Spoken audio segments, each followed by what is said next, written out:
I call this meeting of the South Redford Board of Education together at 6:30. And we stand for the Pledge of Allegiance. I pledge allegiance to the flag of the United States of America and to the republic for which it stands, one nation, under God, indivisible, with liberty and justice for all. Next item on the agenda is the roll call. Mr. Secretary, would you please call the roll? Amanda Fletcher, Present. A.J. Johnson, Present. Lori Hicks, Present.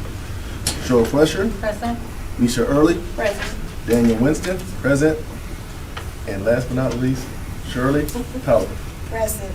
Next item on the agenda is the approval of agenda. Are there any corrections to the agenda? There are none. The agenda will be as written. Next item on the agenda is Superintendent Communications. Mr. Bowers. Thank you, Madam President. I have a handful of communications to share with the board this evening. Congratulations and many thanks to the hospitality tourism students. Last week, in conjunction with Chef Tony and Chef Leo, myself and a couple of board members had an opportunity to attend the Black History Dinner that was hosted in the Nest Cafe last week. It was a huge success where students prepared recipes from their own families to provide others with the opportunity to enjoy some wonderful family recipes from our very own students of the Hospitality Tourism Program, which was a wildly successful event. Also, congratulations are in order to the Thurston High School boys varsity basketball team, who clinched the Western Wayne Athletic Conference Championship last week against Robichaud, or actually the previous week.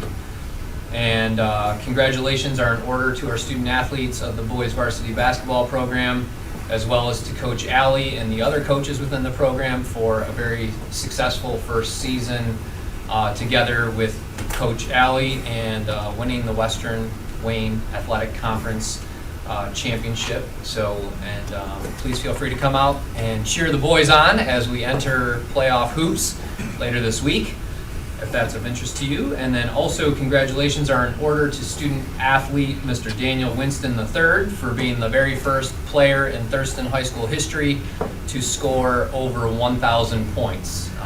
Daniel Winston III Jr.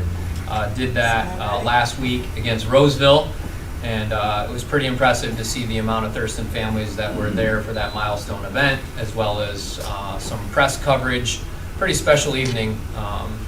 We were away that night, and Roseville was kind enough to stop the game and commemorate the moment for Daniel Winston III. So congratulations to student athlete Mr. Daniel Winston.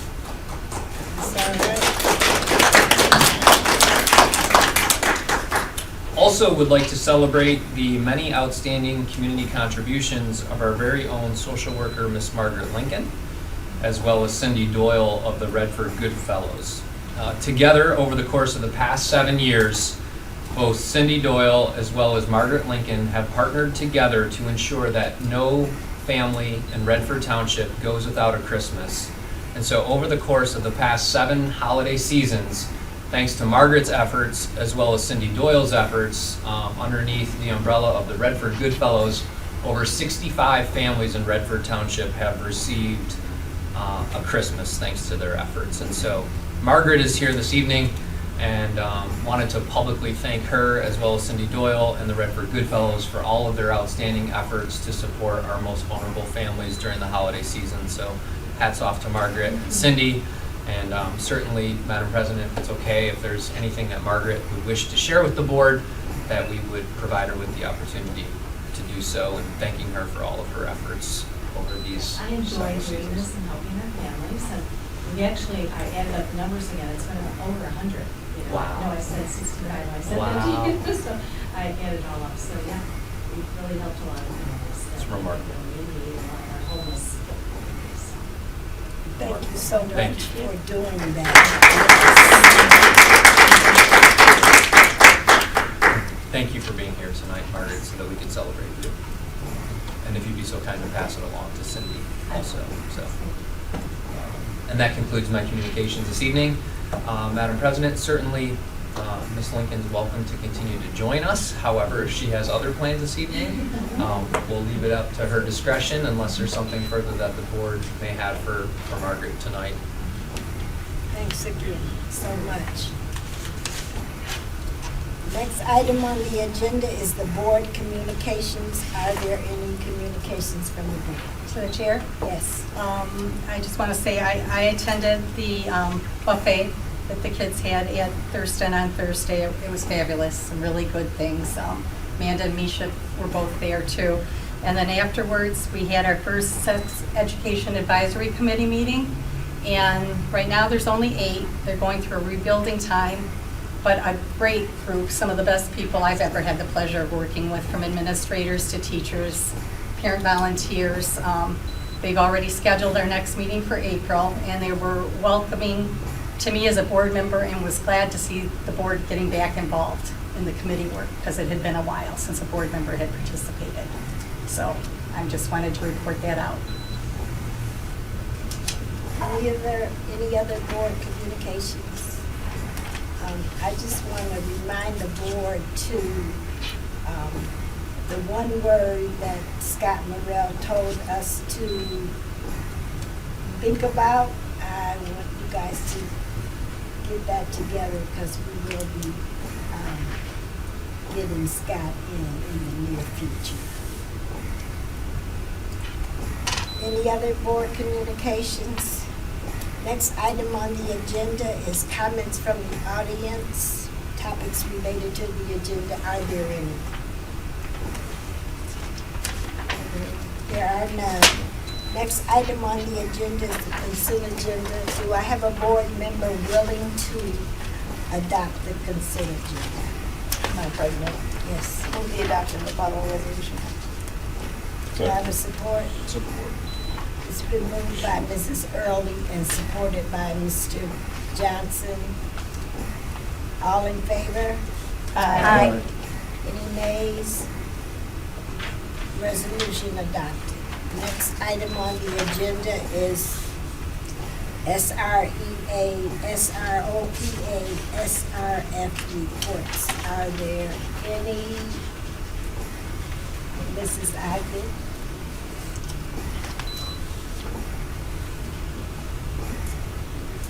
Okay, so from Pierce, the students at Pierce they just finished up their iReady testing, and they're hopeful for some great results. They are looking forward to partnering with some great mentorship programs for the young men and young women in the building.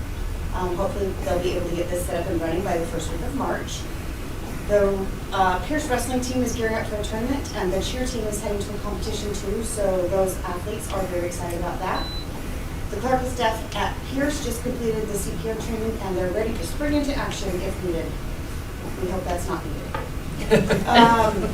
At Vandenberg, the new year brought a flurry of extra activities to Vandenberg. In addition to our regular workload, there are a few additional activities that have been added, keeping everyone quite busy. Let's take a look behind the scenes at what's taking place. 50 parents ate school lunch with their students at Lunch with a Loved One. 50 volunteer registration forms were completed, checked, and sent to the district office for processing. School lunch invoice was paid, and numerous calls had to be fielded about the event.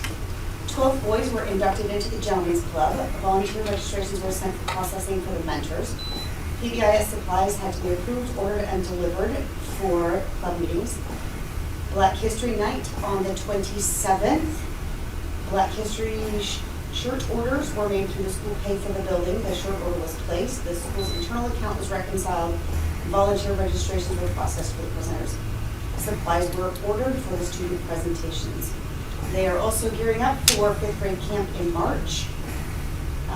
Teachers were informed, and the parents were informed of their camp balances. They are also in the media center at Vandenberg working on the genreification, TXT word, I don't think it's real, but of nonfiction section. They're having their first Follett ebook sale online, and they're hosting guest readers for them during the month of March, because March is reading month. So board and admin be prepared for invitations. Student services, it's a busy time of year. She recently finalized identifying students for the proper state assessments on the state site, for those who are not taking the M-STEP, and she's ordered those materials. We're in account period, so she's busy making sure she's received and entered all IEPs held on or before count day, so that her reports match with Beaver County. Amy Rochelle and she will work together closely on this for the next several weeks before her final reports are due to the county. She also attended CPR on Professional Development Day last week, and there were 11 other clerical staff. And they thought the instructor did a great job. He does several training courses for the district throughout the year. CTE, work-based learning, begins this week for 7 students in the auto and welding programs. There will be more students who to come. The auto shop ASC licensing review happened this past week for a gentleman from Roush, Matic, and a private auto shop owner, as well as a member of the licensing board were on site to inspect the program. Instruction and shop for the national licensing. Everything went very well, and we should have the official word in 2 weeks, but in welding fabrication, classes are working on Eagle to be placed in the Thurston High School courtyard. It really is quite incredible. If you have a minute, it's pretty amazing. Construction trades are beginning to build their tiny house tomorrow. It's a culmination of the skills that they have been learning throughout the year. Mr. Buffett, we already talked about hospitality and tourism tonight, the buffet that they had. And our health occupation students will begin their clinical rotations on Monday. This year, there are 31 students who are participating in clinicals at the Regency. Any questions? Are there any questions? Thank Oh, you. I do have one, I'm sorry. Okay. Do you have any idea the tiny house that they're building, what they're gonna do with it afterwards? Nope. We're trying to figure that out right now, so, we have some ideas about what we wanna do. Ultimately, we would like to sell it. We don't know if that's gonna come on a raffle or like some sort of auction or whatever, but, we'd like to sell it so that we can recoup the cost of building it and also add that money into the program. Very good, thank you. It's being built in the construction trade room, and then it will be able to be put on a trailer and moved to wherever they need to be. There's actually a tiny home community in the city of Detroit. And so, one of the ideas is to talk with the woman who kind of runs that and see if anybody would be interested in it. Thank you. Next, Ms. Woods. Good evening, everyone. Good evening. Good I evening. apologize for my tardiness. I'm just leaving Pierce Middle School fundraiser at Urban Air, so I'm sorry. When I looked at the time, I'm like, oh, I gotta go. So I apologize for that. So today, I'm going to report to you the progress for the charity poker. Unfortunately today, I don't have the exact numbers of this last charity poker event that ended Friday, due to the fact that we meet tomorrow. So I can't have that for you at our next meeting. But I will say this, we will be using the funds, a portion of that funds to do a community activity program for the community. So we look forward to that. It's coming. We'll have something coming for that. We're going to do that. And our scholarship funds is coming and taking part as well. We are working on the amount this year for the scholarship funds. As of now, right now, sorry, that's all I have to report. Any questions for me? Yeah. Madam Chair, I'm sorry, any questions? To the chair? Yes. Yeah, can you confirm the time of your meeting and place for tomorrow? Yes, it'll be here. I'm not sure which room. I'll have to get with Chris when I leave, but it'll be tomorrow at noon. At noon? Yes, and we will be welcoming you Okay. and Miss Shirley to our And I team. have my card for you. I Yes, was ma'am. hoping you'd be here so we can start communicating. Absolutely. Thank you.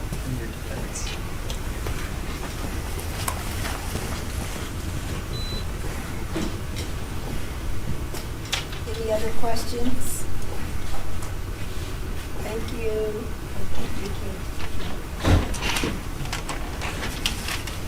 Next item on the agenda is the presentation by Thurston High School. Mr. Bach.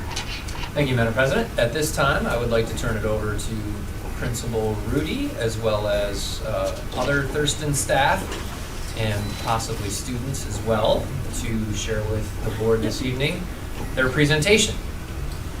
Good evening, Southwest Board of Education. Thanks for having us here today. It's a little different. I don't remember us hosting a board meeting here, so that's new. So, hey, welcome to not Thursday. But nevertheless, we look forward to sharing some fun information with you tonight, and some data as well, and where we are, what we're doing, and where we're looking to go. So that being said, Mr. Price and Ms. Harris are coming as well. Well, we're just going to start our presentation tonight the same way we start every staff meeting. So we kind of set out this year to make sure we're trying to connect all of our dots for our staff, just the same way Jason does with us as an administrative team. We like to always point our work back to our district mission and vision, and as they come to be called, the three big rocks, right? Safety and security, because we all know you can't have teaching and learning. You don't have safety and security first. Relationships and responsiveness, and of course, a lot of our work then also falls into the lane of curriculum, instruction, and assessment. So we do that at the beginning of every staff meeting, so we center our folks in what we're doing as a building and how it not only connects to the classroom, but the whole building level as well as within districts. As a team, I guess it was 2 summers ago, right? 2 summers ago, we had the opportunity to go to MASSP up in Traverse City, and every year that's a great event. And 2 years ago, we had a chance to learn from an educator whose name is Jimmy Casas. And he's written several books. One of those that we like to center our work in as an administrative team as we're working with our staff and our students comes from a book called Culturize. If you've never heard of it, I encourage you to read it. It's a great read, just in terms of what it takes to lead people, frankly, but more so through the context and the lens of students in school. And so the framework that Jimmy puts out is captured here behind me. Again, we start every one of our staff meetings this way. It's a lot to read, but the principles are pretty simple. That we try to view all of our work and all of our decisions that we're trying to make as we're moving the building through these 4 domains, if you will. How are we being champions for students? How are we expecting excellence from ourselves, from our staff, and from our students? How do we carry the banner and trying to create meaningful experiences for them, for our staff and for our students and our families? And how do we always try to act as merchants of hope, believing that we can inspire the best in each other? So it really is just trying to put an intentional framework on how to lead, how to be in front of driving positive change for students.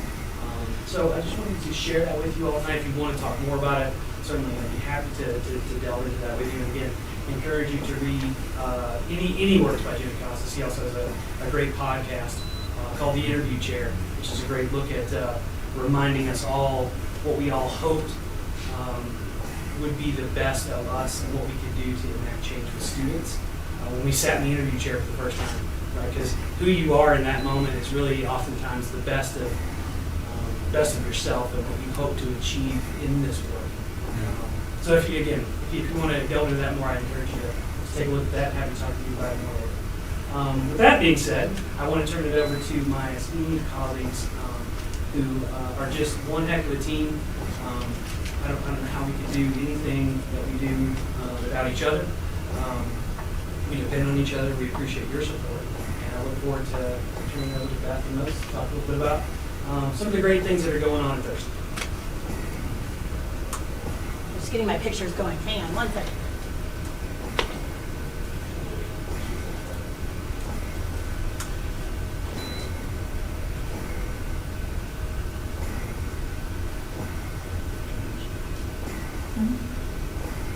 I'm just going to let this run while I talk, and I promise to be brief. Matt knows, and any of you who have started talking to me about the things that are going on at Thurston know that I can kind of keep that going for a long time. So I'm going to just be concise, because I don't want to get in trouble with my boss.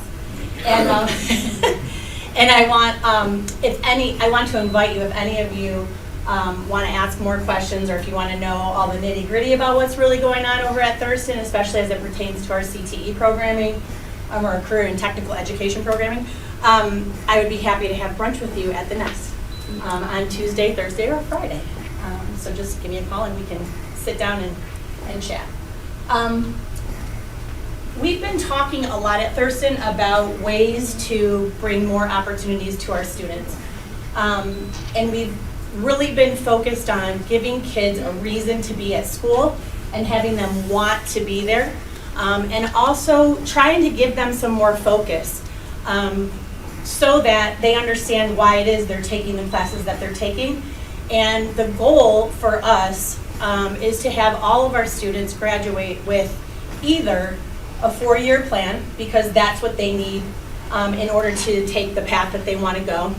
So they already know what college or university they want to go to, and they've applied and they've gotten in and they've done all those things. Or they need to have some sort of credential or certificate that allows them to enter any of the areas that we are kind of focusing on right now as an entry-level employee with the ability to grow and expand. So all of our CTE programs kind of do that, and I'll get more into that in just a minute. We've also been really trying to look at what are other schools doing and what other opportunities do students have in the area. So we've been really focused on making sure that we are able to send students to different conferences, state level conferences, so that they can participate and interact with students from across the state. So we took some students to the Women Summit again in November. We did that last year. It was very successful. We took another 4 young ladies there this year, and I was really proud of them. You'll see pictures, they'll pop up there at some point. Oh, they're there. And they really got the whole entire group in. The last night we do just like a fun activity night, and our girls were the ones that used their glow sticks, and they got the party going, and all the girls gathered around there dancing. They had a great time. We've also formed a mental health club student group based on MASSP's Student Mental Health Summit in September. And so 3 of our counselors and social workers have gotten a group together, and they keep building that group. And they're really focused on student mental health and having peer-to-peer interactions and talking with students about it to take kind of the stigma away from that. And then we've got students going to, student council is really been revamped, and they're going to conferences and leadership conferences as well. The other way that we've been focusing on students is through our work with a group called One Goal.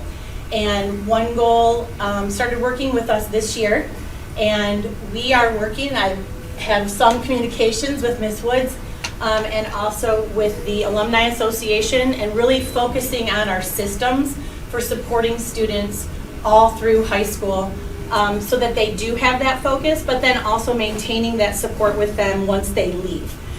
Because what a lot of people don't want to talk about is that time between graduating from high school and whatever it is you're going to do is one of the most difficult transitions in a student's life, in a person's life, and a lot of times that's the time where we're like, okay, bye, fly, little birdie, you're good to go. And that's when they really need us the most. So we're working with One Goal to try to focus some of those systems so that our students feel supported all throughout high school and then beyond that as well. And then my favorite thing that we're doing at Thurston, which I think is no surprise to anybody here, is our career and technical education programs, which are just, Ms. Ogden gave you a little bit of information about what is going on there, but so many great things have been happening. And so just to give you a really quick update, we did get our official approval for our health sciences program. So it is officially a state-approved program. Yes, good. And we are doing 2 courses in that area. The CNA program, the Certified Nursing Assisting Program, which we did last year. We had 23 students graduate with their Certified Nursing Assistant certificate last year. We have 10 of those students who are now taking phlebotomy, and they will have a phlebotomy certificate as well. once they leave high school. And then there's a lot of kind of fun things in the works for students. I'm working with Henry Ford Health Systems, and we're talking about potentially putting in a registered internship program for those students as well. Lots of great things happening there. As Ms. Ogden mentioned, our ASE on-site evaluation for our auto tech program was just done, and a huge thank you to Chris Mosey, which makes me because without him, this would not be happening, and he just has invested so much of his own time and energy to make sure that we had all of our T's crossed and our I's dotted, and spent countless hours putting together. It's an incredible amount of paperwork and time and energy. He did that. So the stickers that are on there on your desk, those are for you as one of our gifts from our program. And the logo was designed by Chris, and then our partners at Roush turned them into stickers. So you all have one of those. So that program should be all good to go, ASE certified in the next couple of weeks, and a lot going on there as well. Right now we have 4 students who are at Roush Industries on work-based learning with them, and we have another 5 or 6 that are looking at doing some job shadowing at Maddox Chevrolet. Then we've got our construction trades classes, which are working with Atlantic Impact, which is a nonprofit organization in Detroit, and they have been outstanding. They're very impressed with our students and our instructors, and they are working with us to build the tiny home, and then they also are going to have our students participate in a competition called Build Detroit, which will be coming up in the spring. So our students will be competing in that as well. Forgot to tell you that our HOSA students, so we have student organizations that are associated with all of our groups. I'm trying to go fast, Matt, I'm sorry. It's like, I've got to be more concise. But we had several students that competed at HOSA, which is a Health Occupation Student Association. We had 6 of those students who placed at the regional level and will be competing at the state level in Traverse City in April. And so that is thanks to the outstanding work of our nurses, Jennifer Bruner and Sarah Nemec, who work with those students and prepare them for those competitions. Welding and fabrication, we have students at Roush. We've never had students in the fabrication department at Roush, and so they have been very excited to bring on 4 of our students, and they will actually be allowing them to fabricate and learn that trade, and actually have them sit in with some of their apprenticeship classes, because they have a registered apprenticeship at Roush as well, and we're hoping that next year our students will be able to combine with those students, and they will have a 1 year of their 4-year apprenticeship out of the way before they even graduate from high school. So that's really awesome too. Our hospitality and tourism program provided the cookies for you this evening, so they baked those cookies, and then our certificate of completion kids, who are taught by Heather Bardis, packaged them up neatly and tied them in a bow and made them look pretty. And they're doing a ton of outstanding things. We have students who are going to be doing work-based learning at Suburban Collection Showplace in Novi. So they have 2 very large culinary kitchens, and they do tons of events, and so our students will have a lot of opportunity to participate with that as well. In a nutshell, there are a lot of great things happening for our students here, and they are really, you see them, this is up at Crystal Mountain, so they've had the opportunity to tour and get backstage tours at Frankenmuth at the Bavarian Inn, at Crystal Mountain, which is up in Thompsonville, up north. We've taken kids to Michigan Central in Detroit for the Detroit tourism annual meeting, and they're getting recognized, a lot of recognition. So pictures from that trip were used at the state CTE conference up in Grand Rapids. I was standing there, and it's on a loop, and I went, yeah, those are my kids. And like the people I was standing with, they're like, what? I'm like, those are my kids. We took it. That's our trip. That's where we went. And the Hospitality and Tourism Foundation is using our students in their marketing materials because they're so impressed with the level that they're at. And they're kind of set to be one of the premier hospitality and tourism programs in the state. All of our programs now have, they come with the ability for students to earn college credit. So they transfer over at Henry Ford, OCC, Schoolcraft, the Culinary Institute of America in New York, and we're always adding on to those. So I call them articulation agreements, and then people go, I don't know what an articulation agreement is. It means like you've earned the credit here and you've demonstrated that you have the skills, so when you go to that community college, you don't have to take those classes. So it saves our kids a lot of time and money in having to do that. So I'm gonna stop talking now because I'm already over my limit. But we can talk more if you want. So go ahead. Well, as Bethany is most of the time building this powerhouse CTE program, I'm allowed to be over in the building, and I say to myself, at least, this is an opportunity to really focus on two of those main rocks: safety in the learning environment, as well as relationships, and being responsive to not just students and families, but staff as well. And in doing that, I have a lot of opportunity to work with our mental health professionals, which really is, mental health professionals in the building, as well as our SRC coordinator. And making a change, I think, in our climate and the culture in our building. That's what we've really been focusing on. If we go back to Jimmy Costas, is how you culturize this place, right? So a lot of my conversations with those folks are not just about how do we support students in crises or triage moments, but how do we really make some changes in this place? And so I'll talk about, here at the bottom, we've got extensive clubs and activities at Thurston. There's a lot of things that are going on in the building for students. But two of the things that I really want to talk about real briefly are our esports program that we have, as well as our Pomerette team that we have. That one, Pomerette started this year, and it's been an opportunity for our young ladies in the building to be mentored by some really great people, our vice president. And it's really starting to show in some of their actions throughout the day in the hallway, and it's real helpful, so I want to say thank you for that. But then the esports program is one of those things where we went to Traverse City for the MASSP program a couple years ago, and I sat in one of the sessions and they were talking about esports, and I think I'm kind of like everybody else. When you hear the word esports, you're thinking first, what's that? And then when you find out that it's playing video games, you're like, get that out of here.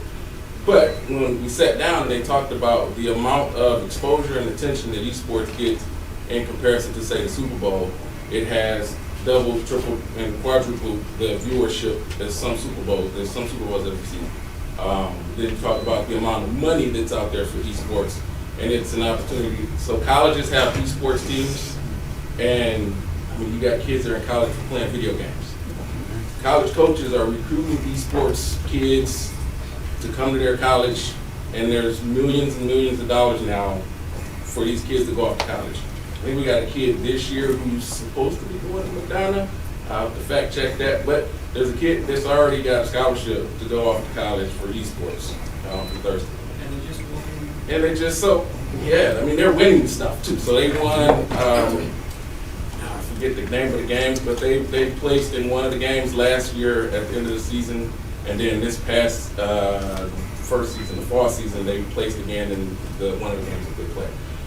We have kids who are getting recruited to go to college for esports, and it'll be free basically. So the whole thing behind the esports was, I think about the students at the school who, call them loners, don't have a whole lot of friends maybe, or if you walk into the cafeteria and you see this small group over in the corner and they're just kind of sitting there and they're on their games. Esports has been a way for them to have a place in the building, a way for them to have something to be proud of, because they are going around there competing. They have jerseys, so football players wear their jerseys on Fridays, and esports guys are walking around with their jerseys as well. They're gaining attention. They have an amazing space where they're working out of, with gaming computers and monitors like this, and they're sitting there and they're having fun. But it gives them a purpose now too for being at school.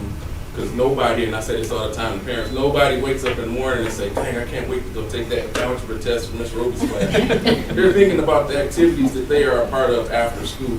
And so really, all of this is us trying to figure out how do we keep our kids engaged? How do we make sure that they're having a good time? How do we make sure they're safe? How do we provide things that not just other places have, but how do we kind of one-up them too? And so that's what we're working on, is trying to provide opportunities for our kids to come and have a place where when they're 20, 30, 40, 50, 60 years old, they're not talking about classes, they're talking about those activities that they were part of and the opportunities that they had. Kind of escape.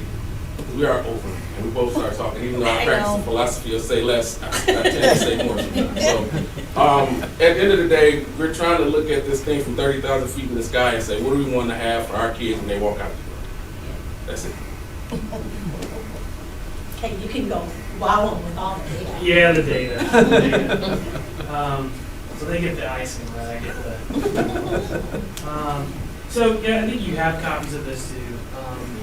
I guess what I'm going to say quickly, and I'll go through all of these. The good news on the data with the benchmarks, whether it's ELA, science, social studies, nothing is declining. Nothing has gone down. Last year when we did this, that was not the story. The story was the opposite. Our numbers were going the wrong direction. So I'd like to think a lot of the things we're doing with curriculum, PD, assessment, our staff time, PLCs, are having an impact, and I think that is bearing out, and I have no reason to believe it's not going to continue to go on. Math is the one place where we're flat, although I'll tell you our math teachers are doing a lot of hard work evaluating the curriculum right now. They've been going through trainings, both with RISA, looking at their own instructional practices, as well as looking at a new curriculum and tax adoption. So I'm glad it didn't go down. That's one area where we do need to continue to work diligently, because those aren't my favorites. Just going to be honest about those. Science and social studies, really nice gains since last year. So we're proud of those. Again, you've got those. I'm not going to belabor them too much.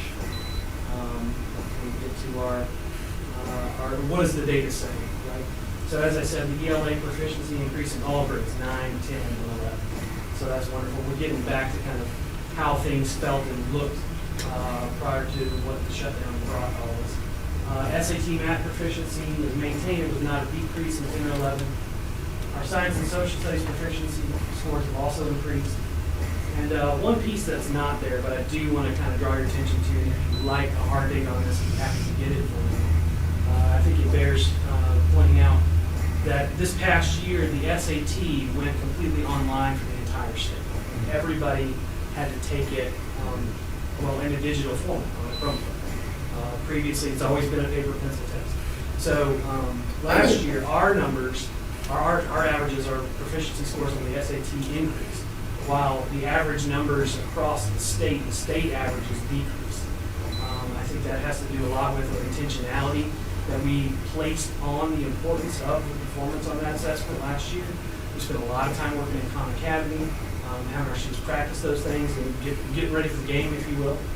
So our SAT average increased while the state average decreased.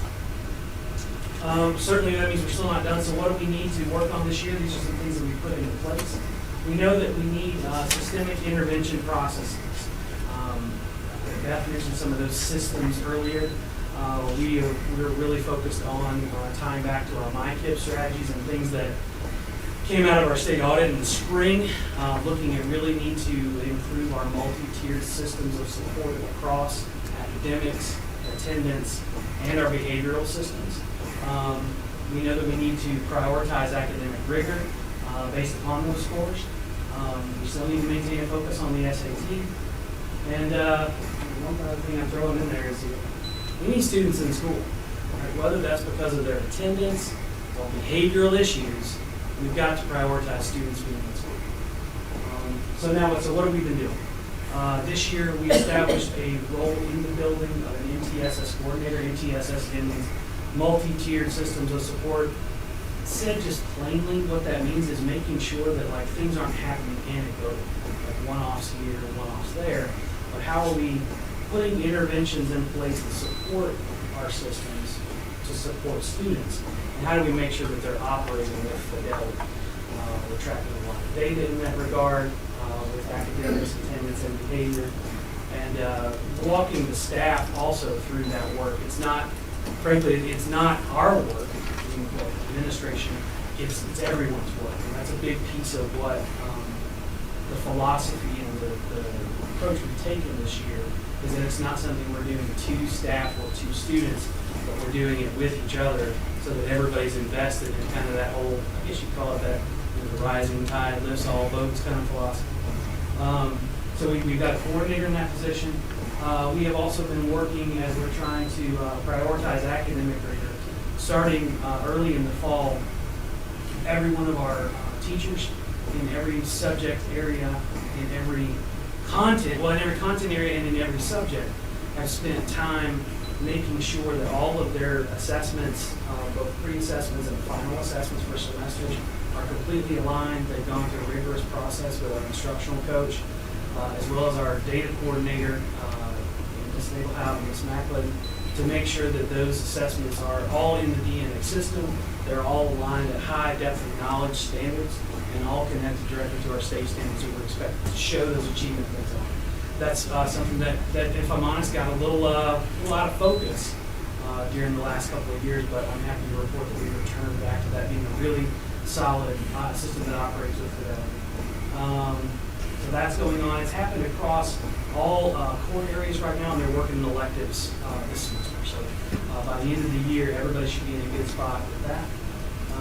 We continue with our intentional SAT style focus of instruction in our courses. So prioritizing students having exposure to what they're asked to demonstrate proficiency on throughout all of their content, right? So it's not they show up to take the SAT and they've never seen questions like this before. It's being embedded across classes, as well as our dedicated seminar time on Wednesdays, where we're continuing to focus on Academy. As we're doing there with 9th, 10th, and 11th grade, and our seniors during that time are focusing on completing an Naviance curriculum, which is connected back to what Beth was talking about, with making sure everybody has a solid plan as they leave high school. And then, as I said, the work being everybody's work. Right now, what we've been going through in our professional development is teachers individually focusing in on 5 to 10 students that they know are struggling the most academically. And we're documenting the specific interventions that they're doing. We're trying to take what they would do for all students and then elevate it for those specific kids who are really struggling. So we track that data week by week, whether those interventions are happening or not, and then we're tracking their achievement progress, I guess, in parallel to that. We just went through the first round at the end of the first semester, and at our PD, I guess, was the last PD, was that Tuesday, last Tuesday? We just started the second round of this. So we looked at the data, we looked at what happened with students who we chose for those interventions. The good news is the number one thing we learned is doing something is better than doing nothing. So with every round we did, we learned that we were able to refine what are effective interventions and what maybe aren't as effective. Doing it one time, we kind of learned some things that didn't quite work, whether it was through time constraints or attendance or things that we just didn't know to think about in those moments. But in the second semester, we have a lot more focus on teachers trying to get into individual conferencing stances with students, doing weekly reporting with them, taking just a lot of extra time and extra care and intentionality with those interventions. And like I said, looking at the data, does it work, does it not? And then kind of PDSA, maybe if it didn't work, what do we need to adjust and how do we need to continue to improve? So those are the things that we're doing to address what the data says, the things that we've put in place thus far this year, and it's still kind of a work in progress. There's about 100 other things that we're probably going to as well, where we're currently piloting a new attendance process in conjunction with Keith Cooper and our MTSS coordinator and our SRC coordinator and Arma Williams, who we've got a partnership with as well. We looked at some of that because, like I said, that's one of the big things that I think is posing the biggest challenge for us right now is attendance is hard. Attendance is hard right now. And if you all have the secret sauce to know how to make sure every kid's in school every day, I look forward to talking with you about that actually. We hope it has a lot to do with the things that Beth and Moses are talking about as well. But those mental health professionals that Moses mentioned are a big part of that puzzle, as well as those intentional relationships and interventions that our teachers are doing class by class, hour by hour. We're very hopeful. This year's felt really nice and Thursday. And I'm excited about that. It kind of fills my cup up. It feels good. And it's nice to just come and talk with y'all about it a little bit tonight. So with that being said, I'll take questions, and I'm glad there's at least a podium here to get behind if they get dodgy. So. Matt, we don't have those slides. You don't have those slides. Okay, well, Right. can we get those for them? The data slides? I'll get them. Okay. Any questions? No, that was gonna be mine. Okay. You want to go back to them? No, that's fine. No, we I just just want- would like Just to like have you'd like your- to have. We just Yeah. want copies of Perfect. it. Yes, Absolutely. Teacher, yes. I have a question, but I do want to say that I live in Thurston, so everybody knows that. But there is a stark difference between last year and how the kids' attitudes and everything was, and this year. You know what I mean? So there's a lot going on at Thurston. The kids are more in tune to themselves, like you said with esports. I don't know anything about esports. I'm electronically challenged, but these kids then showed me a bunch of stuff. Like they're excited when 2-3 years ago they were not. You know, I was most concerned for some of them because I was worried about their mental health because they had nothing, to grasp onto. So kudos to all of y'all for making these children happy. Well, thank you for supporting that too, Yeah. because it takes a good effort. That's right.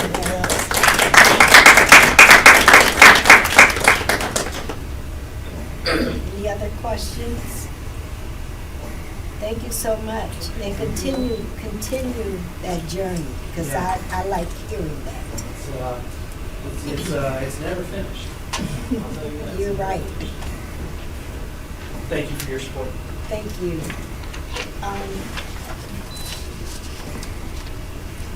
I think we can take about a 10-minute recess.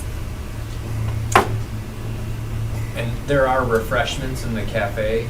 Should It's a light anybody- charcuterie tray. Also provided by the Hospitality Tourism Agency. 7:73. as well as your cookies, so there's options. All righty. Thank you. 7:17. Finding people, sending up, it's almost like a TSA. And then you're sitting I call this meeting back to order at 7:31. Next item on the agenda is discuss Jefferson Fisher Vandenberg abatement project. Mr. Bob. Thank you, Madam President. At this time, I would like to turn it over to Michelle Kearns from Lacole Planners to discuss with the board the next 4 agenda items as it pertains to the bond items. So perhaps if Ms. Kearns would be so kind to allow for questions in between each agenda item, and then we can transition to the next agenda item because the next 4 specifically speak to bond improvement projects, if that's okay with you, Madam President. That's fine. All right, good evening.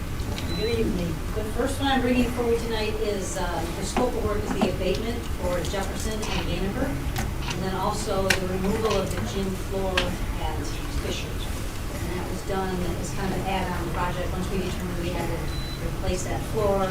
That underlayment to that floor is positive, so we do have to abate it.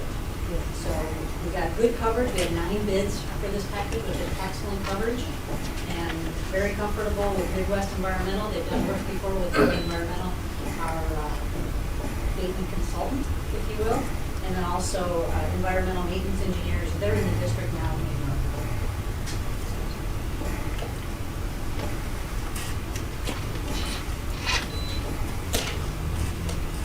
So that is one, we're actually dividing the bid between the 2 different contractors. I have a question, Chair. Yes. So the Fisher floor, that won't be done until the summer, right? It will not, sure.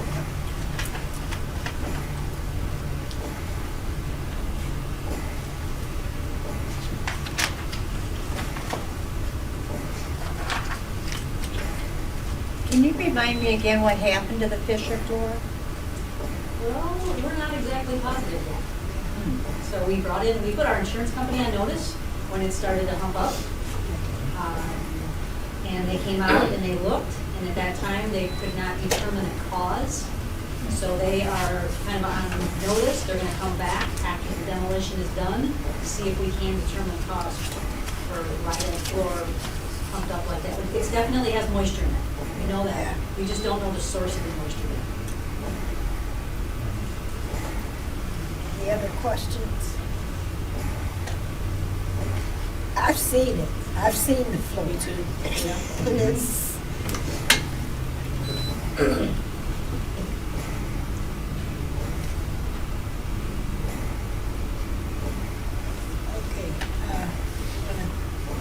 Which one is next? The next one is Jefferson Fisher Vandenberg Pierce rollerblades.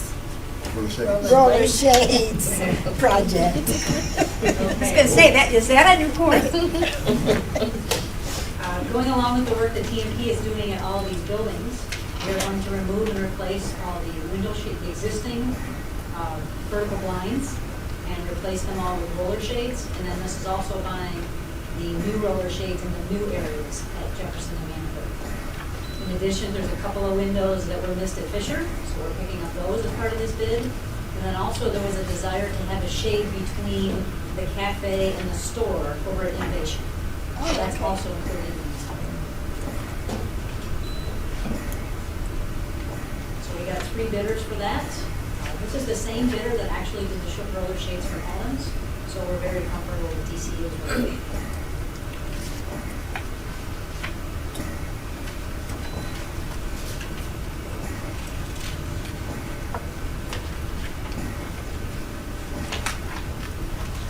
Any questions about the roller shades?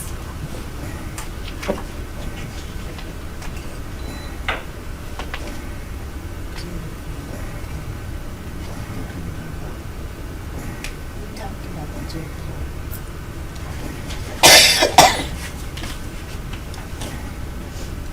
The next one is discuss Fisher Terrazzo polishing project. Also, along with TMP Growth, we have done a bid package to polish the terrazzo, the remaining terrazzo in the building on the 1st and 2nd floor. And then also there's a detail that we had to develop for the base. We did that in conjunction with TMP, so that's what this does, is polish the floors, and then also it cleans up the base.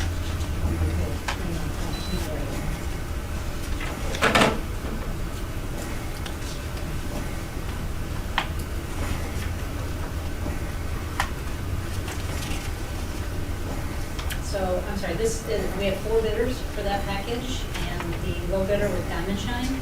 I've done a considerable amount of work with Diamond Shine in another district, and they've done really good work, so I'm comfortable with their recommendation.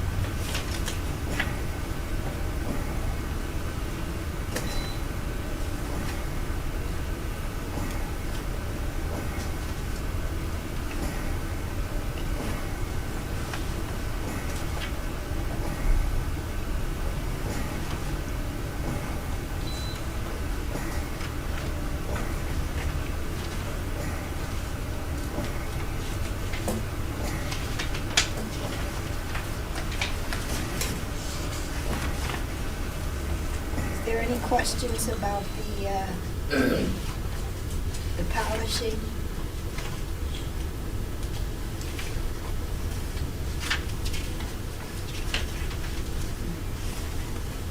Okay, so your last one is the actual gym floor replacement. So that's, the demolition is being handled by the abatement contractor. This is just the installation of the wood floor itself. And this is actually the same company that did the Pierce Street floor. So we're very comfortable with their work. We did have 4 bidders at the time of bid. The low bidder during the post-bid interview did ask to withdraw because they had a math error on the size of the gym. So they asked if they could withdraw their bid, and we allowed them to do that. It was obvious that they were too low, and they obviously had a math error. So we let them withdraw. So the second low bidder was Coons Floor. Okay.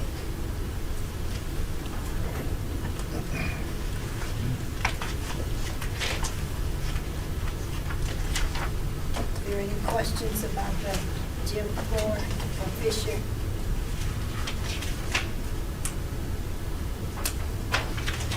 Okay, thank you. Next item on the agenda is discuss Jefferson, Fisher, Vandenberg, Pierce, and Thurston Furniture Project. Mr. Bob. Thank you, Madam President. At this time, I would like to turn it over to our partners from TMP Architecture, Kayla Harris, as well as Kyra Copeland, who are joining the board this evening to discuss upcoming furniture scope with the board this evening in terms of upcoming attraction at the building locations that President Tolliver just read a moment ago. Hello everyone, good evening. Thank you Good for evening. having me. My name is Kayla Harris. I'm the interior designer on all these projects for South Redford. We have gone through a very lengthy design process with the amazing administration here at South Redford. So a lot of meetings with Jason, Amy Davidson, and administration through all of our schools to design these spaces. So I'm excited to present them to you all. So I wanted to list out what is installing in the summer of 2025. We have a lot of furniture installing, so it's very exciting for these students.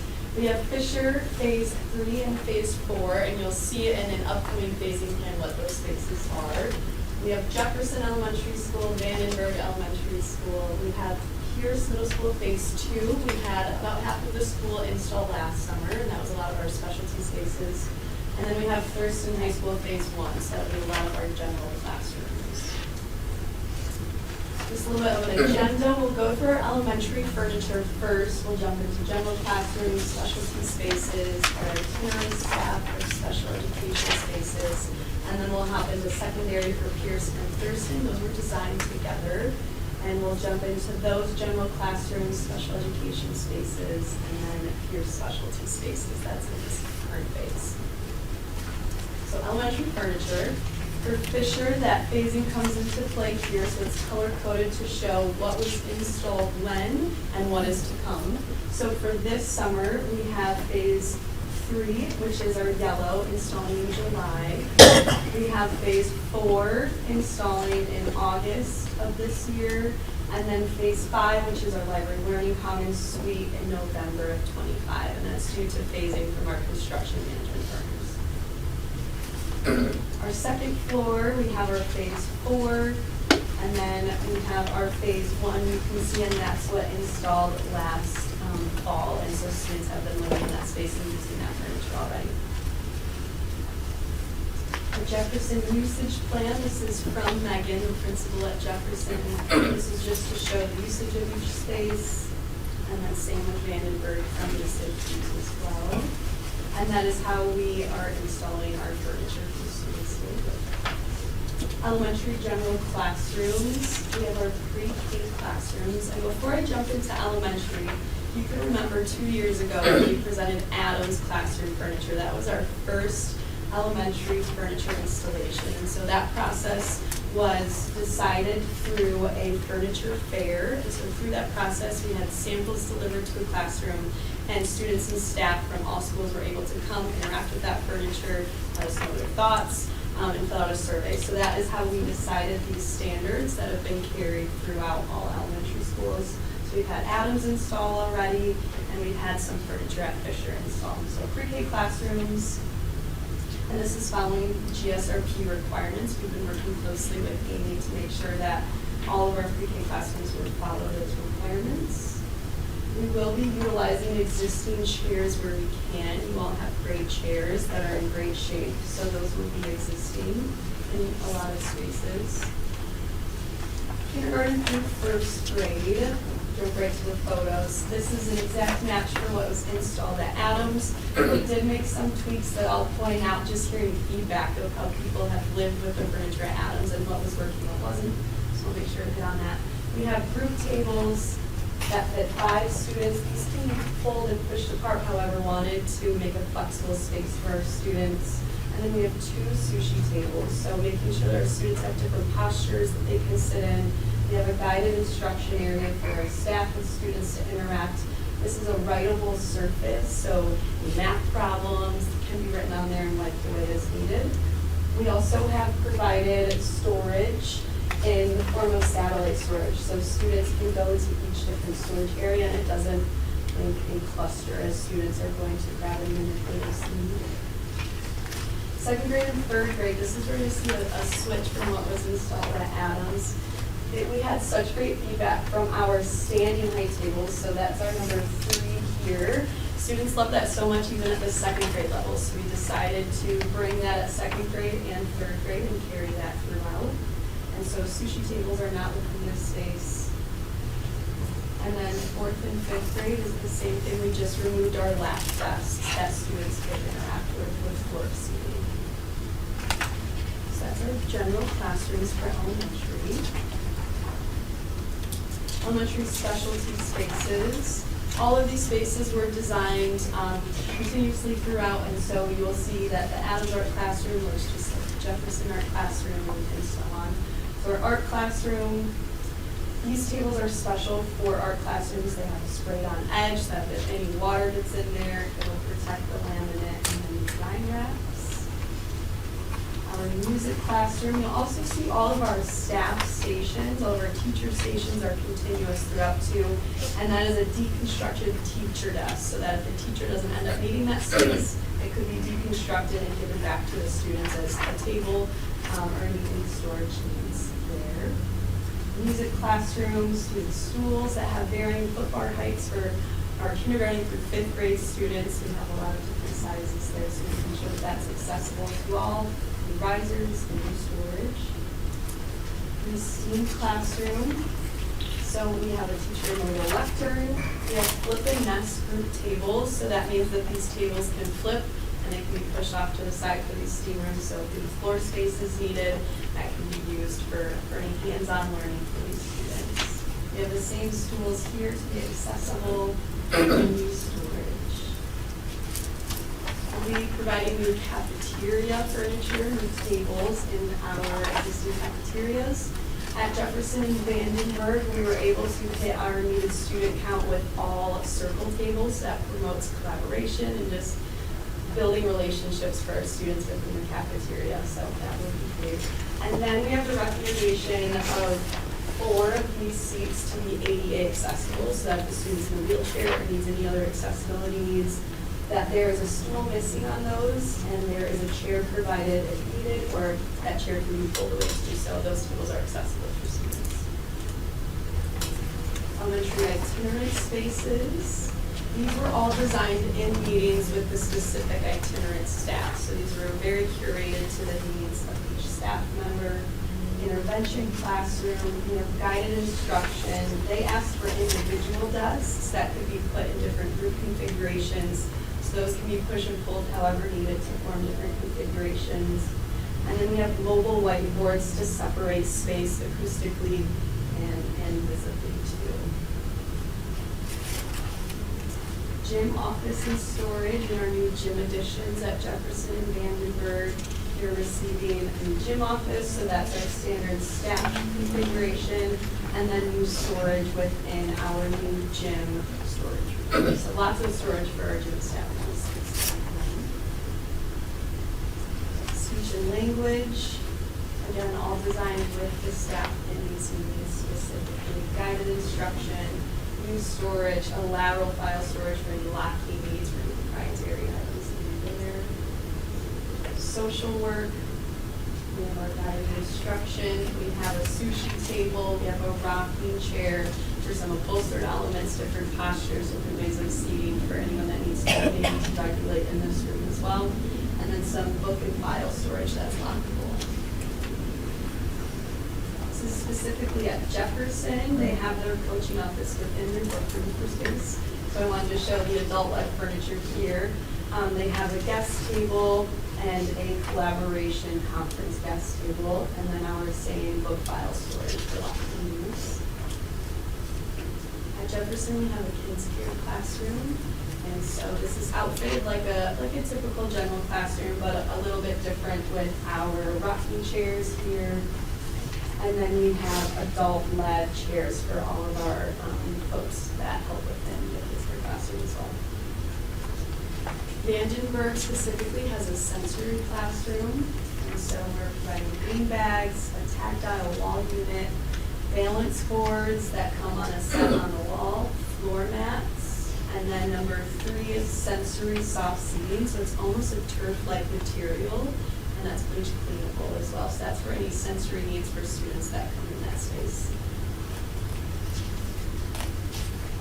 And then elementary special education spaces. Fisher has their full, it's in that wing that we'll be installing in August of this year. They have their full special education suite almost in there. So this again was designed specifically with the staff, asking them needs and questions of the space. So our ECC, this serves your youngest students within your district. This is your 2 and 3-year-olds that are within this classroom. So we have our guided instruction. She really wanted these cube chairs that work well currently within her classroom and how she functions. So cube chairs, and then our dramatic play elements like 11, 12, and 10 to provide that. And then locking storage is needed.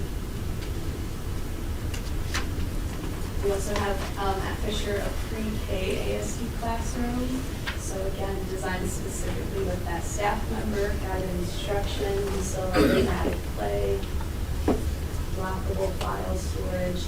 And I should point out, they'll be having where you see this large dotted circle, that's for a sensory swing. So that will be installed in these classrooms.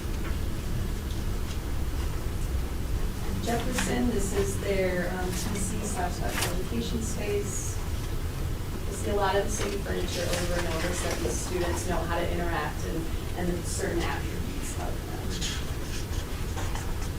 And then the special education classroom at Vandenberg. Again, these desks here can be placed in group configurations or can be pulled apart if a student needs any individual work or a little bit of space too. That was important to the staff members. There's our floor seats and our typical dining classroom. And then getting into secondary furniture, so Pearson Thurston.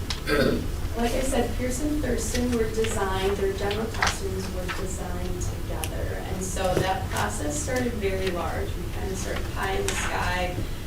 They sent a few staff members to VS America, their furniture manufacturer, sent them to their showroom to see that furniture firsthand. We also took our Pierce administration and our Thurston administration on tours to Troy International Academy to see their furniture and how they function within their space. We also took them on a tour of Royal Oak High School to see how they function with their furniture too. So we saw a lot of great furniture. And Matt and Beth and Lisa and Elizabeth were all able to chat on how that could best be used within their spaces. So as I get into it, this is our first floor composite for Pierce. So every color is receiving furniture in our standard 25.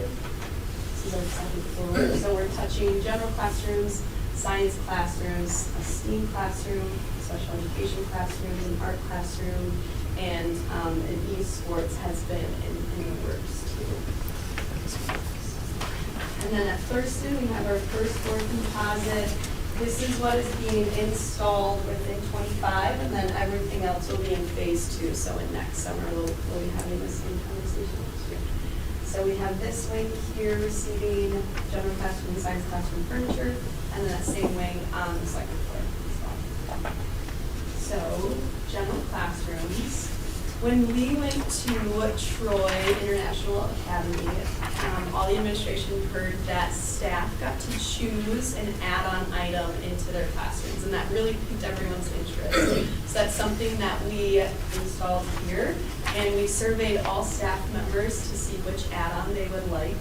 So their base package of their classrooms will be a mobile teacher desk with a mobile pedestal here. Every staff member will receive a lectern exactly like this. This has received great feedback throughout all schools.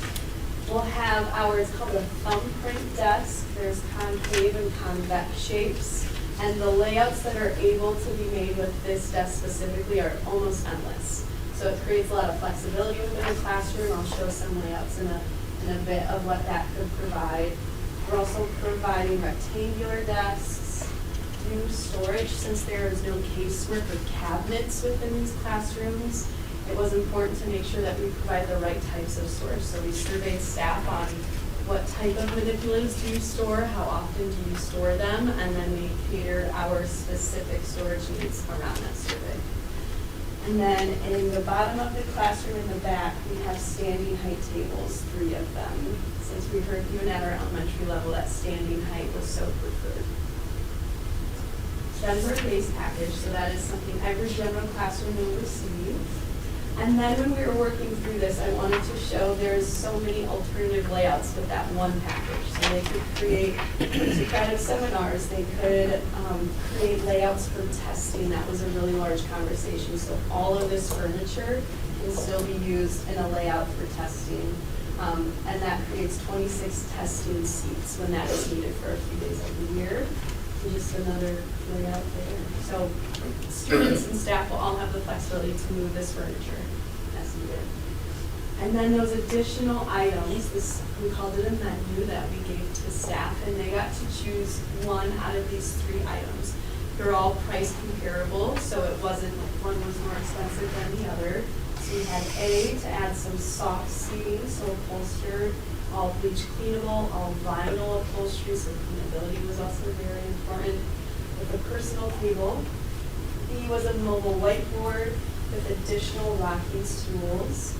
And then C was an upholstered bench with personal tables as well, and that would fit about 2 students on there.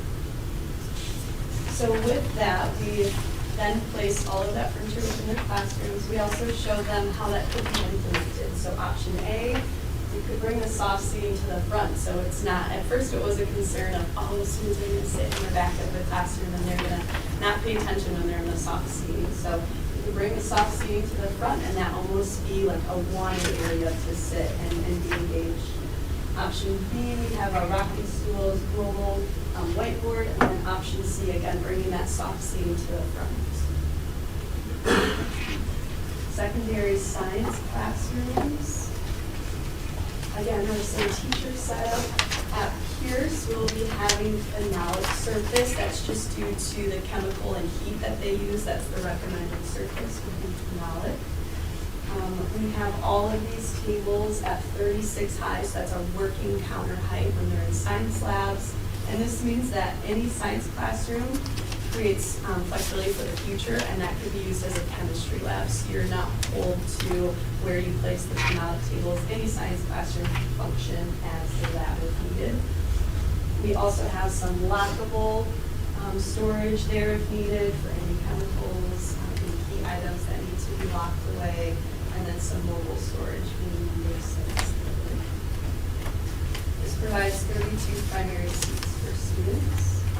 And then high school, the only difference is that with the types of chemicals that high schoolers use and the high of heats that they use, it's recommended to use an epoxy surface. That's just a different type of surface that's more durable to those types of environments in a high school lab. And again, that will be in all labs, so that could be chemistry and then be a different chemistry classroom down the road. It doesn't always have to be in one classroom. Special education classrooms at our secondary level, again, brought with staff. I'll just go right to the photos. So thumbprint desk, the same elementary reason, that can be push and pulled in group or individual as needed. We have a little bit more types of seating with our number 6 would be our floor seat for the student that wants to on the floor. Number 7 being an upholstered rocking chair, lockable file. Another reason for using 3, this thumbprint table, is that the longer side of it is ADA accessible, so a wheelchair could pull up to that table if needed, and a student could use it that way. And then number 11 are a pneumatic height and flippable desk if there's a different need with students there as well, to make sure that we make every space accessible for students. And then Pierce special classrooms. There'll be a maker space in our second floor, which is exciting for students. So we have our shop tables, our workbenches, our lockable storage for tools, and different industrial shelving. Again, this was created with the makerspace staff member. We'll have a STEAM classroom. We'll have our teacher desk combination. We'll have existing student chairs. Our art classroom. staff member wanted to have our seated height, and then these could be brought together to create 4 tops if needed. I wanted to stick at our 2 top tables for 2 students, but they're all on casters and can be moved around as needed. And our dry racks and storage to make sure we provide that. Still at Pierce, we have our life skills classroom. And so we have the same art table type cafeteria tables with our sprayed on edge. If there's any water in the space that won't damage that table, standing height after schools. There's a lot of furniture. Do you have any questions for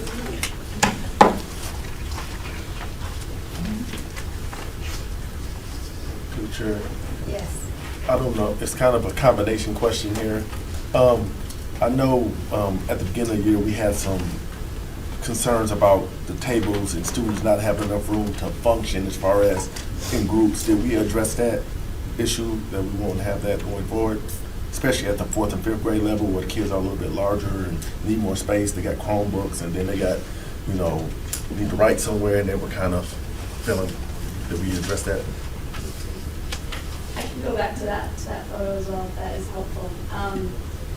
I'm sorry, I see the photo, and Yeah. we've seen photos, but Yeah. actually in the classroom was the issue. I know the photos are showing 5 kids at a space, but I know when I went into the actual classroom and looked at our actual kids, they were kind of like this, like I can't move because the student is right next to me. I need to get to my Chromebook.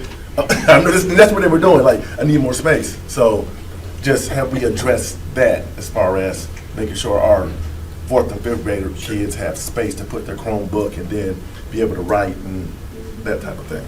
That was not something that was brought back to me, but to give a little peace of mind to that, because I definitely could see that at a 4th and 5th grade level with just larger students in general. And they also have their 4 top high standing tables in the back, and then the guided instruction with the tables. So it does play a little bit into the use of the space. And then they're able to use that guided instruction with the rocking stools as well. So it's not always, they're not at the 5 top tables that you're speaking of at all times throughout the class. But that is something that was brought forward through this package as well, that same setup. Okay. Thank you. Yeah, and if I may, it was certainly taken into consideration as well. There are some dimensions within the classrooms that dimensions are the dimensions. Yes. However, similarly to what Kayla shared, that was taken into consideration. We've also designed some professional development surrounding what Kayla just spoke to in terms of leveraging the space that you have based upon the learning activities that are planned in conjunction with the students so that it's not as cramped. Jefferson and Vandenberg, as the board knows, are relatively carbon copies of one another. And so some of those classrooms, some of their dimensions are actually slightly larger than some of the dimensions that we would see at some of our other elementaries, but they are comparable. And then some of it is also with class size as well, and so that can vary. But as the board knows, class size is also one of our priorities too. So if we do our best as it pertains to class size, working within the dimensions that we have, also providing professional development to leverage the spaces in conjunction with the flexible furniture, we believe that we can collectively get there together to make sure that it's not, all overcrowded. Yep. At least, to the extent that we possibly can. So, and thanks for bringing that forward too, because I do know, like you said, that there was some upper elementary classrooms where it was a concern, especially when we first got, some of the new pieces too, so. So we won't have to come back and say, oh, this didn't work. Correct. Okay. Correct. All right. Adams has been a great showing of the furniture and how folks have been able to use it, so. And then also similarly, we made some tweaks based off of that feedback that Kayla mentioned that directly came from students and staff. And so that input was taken into consideration before this package was formulated, so that's exactly right. So we won't feel like we're airplane people. Correct.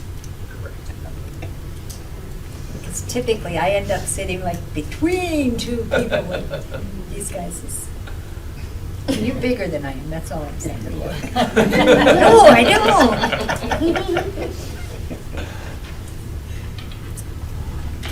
Thank you. Any other questions before? Thank To you, the sir. chair. Yes. Real quick, I was just thinking, like, since you're the interior designer, I noticed that the new modern desks aren't like the old school ones where they open up and then you put your stuff in it. What has been like the positive or negative takeaway between like the new desks now versus those old school ones that used to pinch us? There's a lot more flexibility with having either individual desks or the group tables like we have at our elementary level. Those with the in-storage desk, those are very heavy and doesn't allow for students to move if they need a little bit more personal space. They're not able to move those as easily. And with the, in our elementary classrooms, we have 40 of those tote storage items. So what we've seen is staff members give an individual's tote to each student, so that if they need to go and grab their box of crayons, they get to go up and grab their individual tote and bring it back to their table, and then do that as they need. So it's just a lot more flexibility for students and even staff to have that too. And then it's a little bit more of shared resources throughout the classroom as well.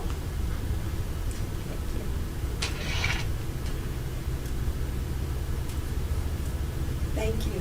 Thank you all for your time. Next item on the agenda is discuss updates to board policy. That would be Laura. Okay, well, everybody got their copy last week of the board policy, and I hope you had a little bit of time to read through it. The committee and met, we went over them. There were a couple of things that we had to put in, like what level of security, not names, but what level. And we did have one question that we couldn't come to an answer with, that we were sending back to Neola, because there were varying differences of opinions. And so we're kind of still waiting for that answer to come back, and that'll come back with our next bid package or policy package. So.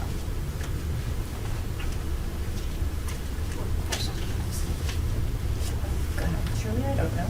It's not in here. I knew somebody was going to ask that.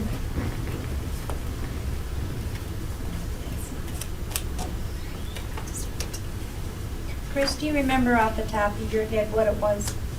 That we were asking for Neola. For clarification?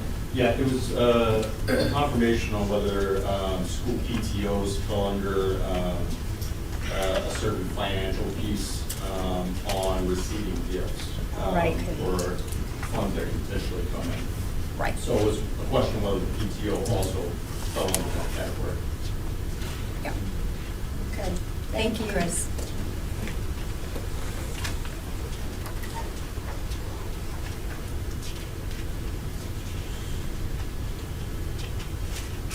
Does anybody have any questions?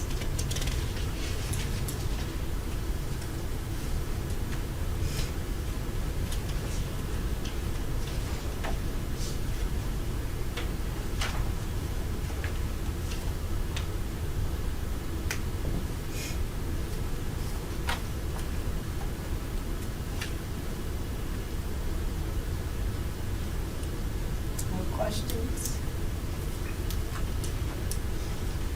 Okay.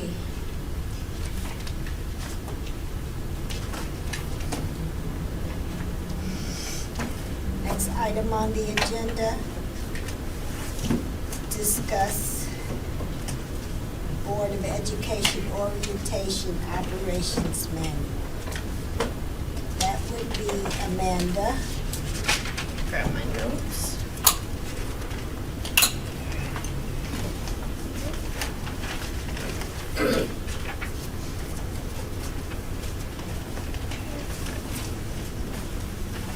So our committee, consisting of myself, Ms. Hicks, and Ms. Tolliver, met in the spring.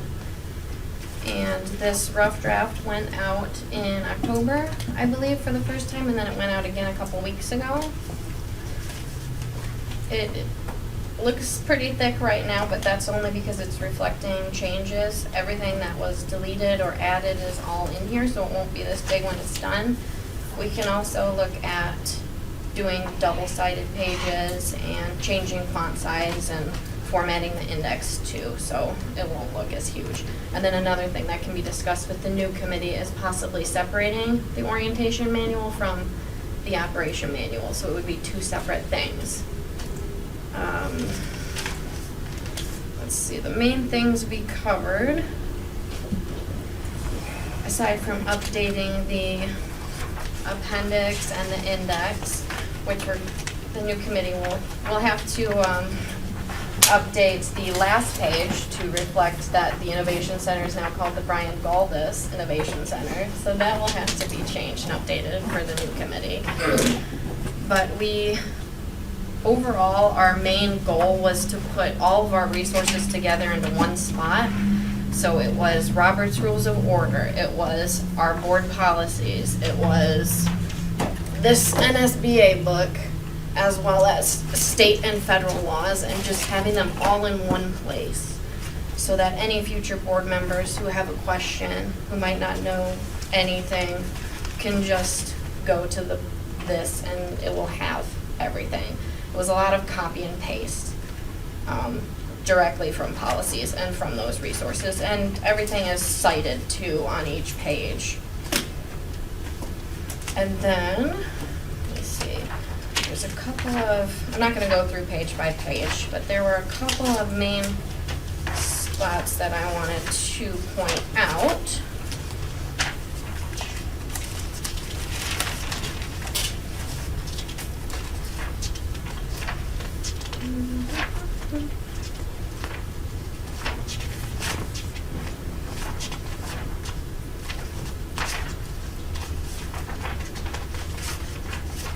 And there were a couple pages we didn't get to. Our committee met for at least 2 hours on Zoom. So we couldn't touch every single page, but we can go back and look at it, or the new committee can look at it as well. Because it is a working document, so even if whether things change or not, they're going to change eventually or not change, depending on what the board wants to do. Let me see here.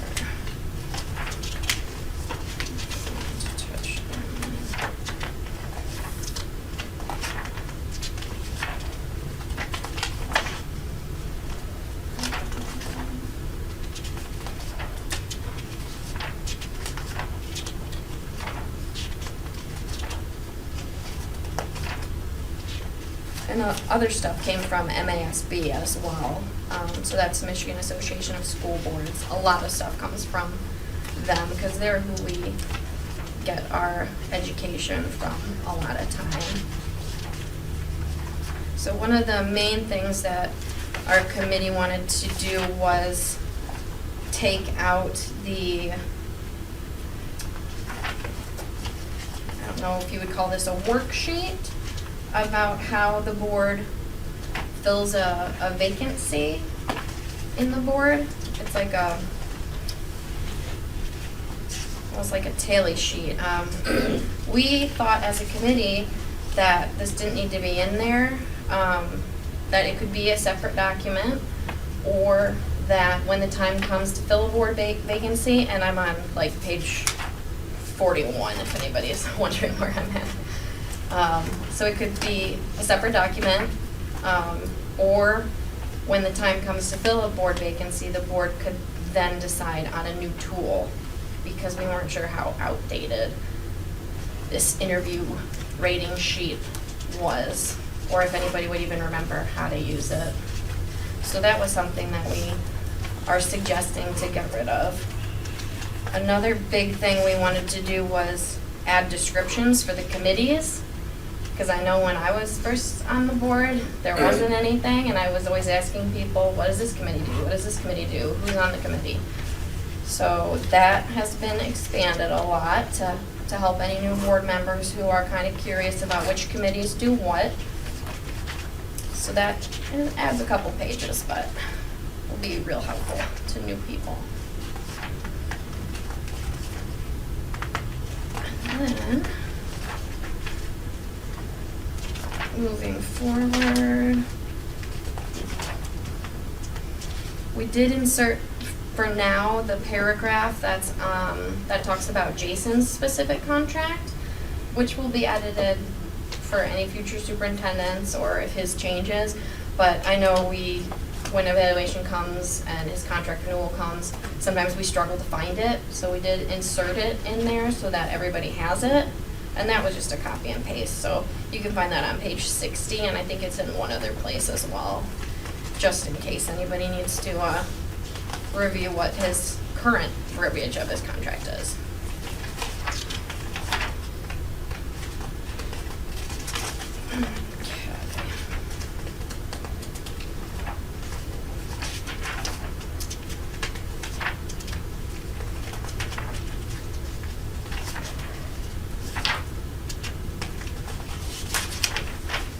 We also, as a committee, decided to delete the sample agendas. That was just a suggestion we had because those change all the time depending on how the superintendent and president want to write the agenda. So we suggested deleting those. Those are on like page 31, 32, 33, and 34. And let's see, what else do we got?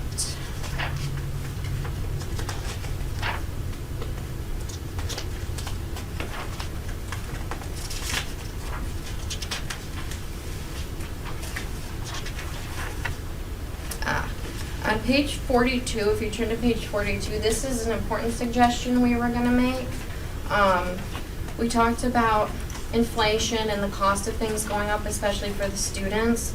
So we're hoping to bring before the board an increase to the scholarship that the board gives the students.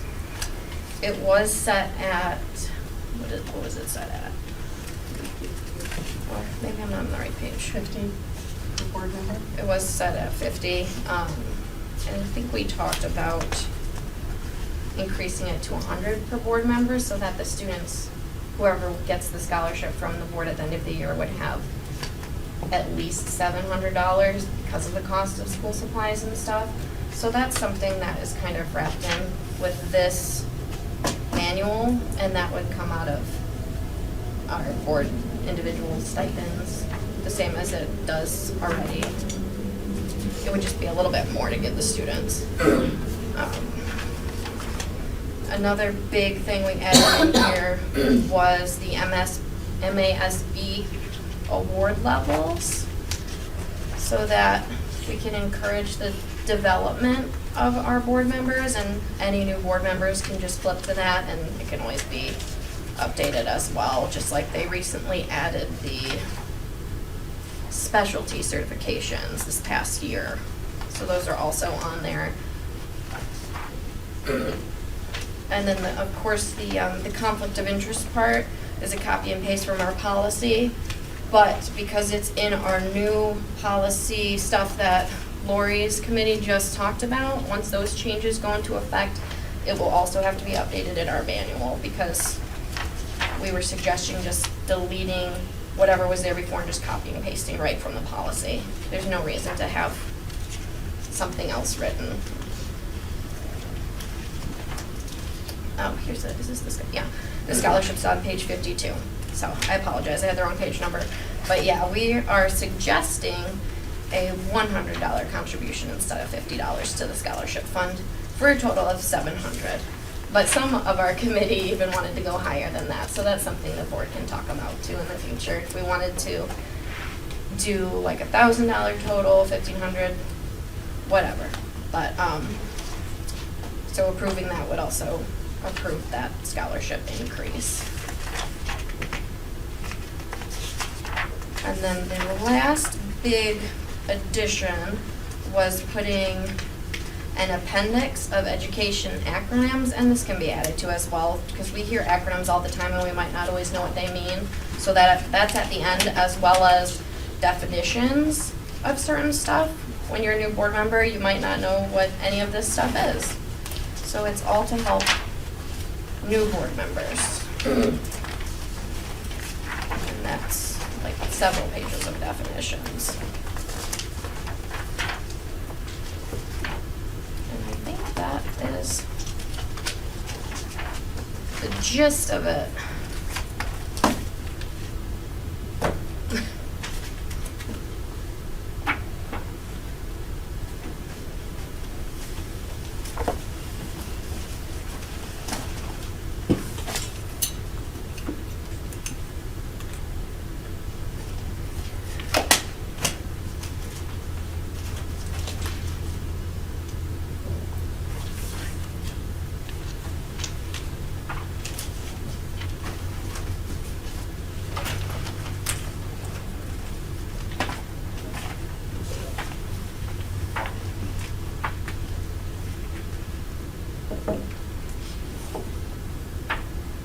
Are there any questions?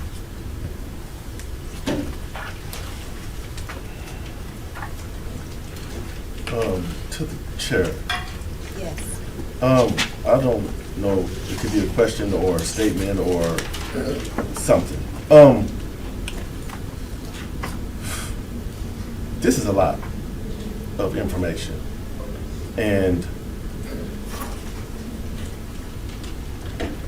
Amanda did a great job.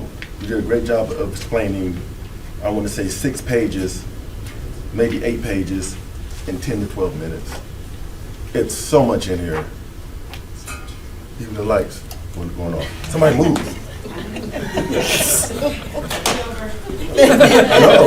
The lights Time to cut. go home. I know. They got our cue. That's crazy. I think, that's me personally,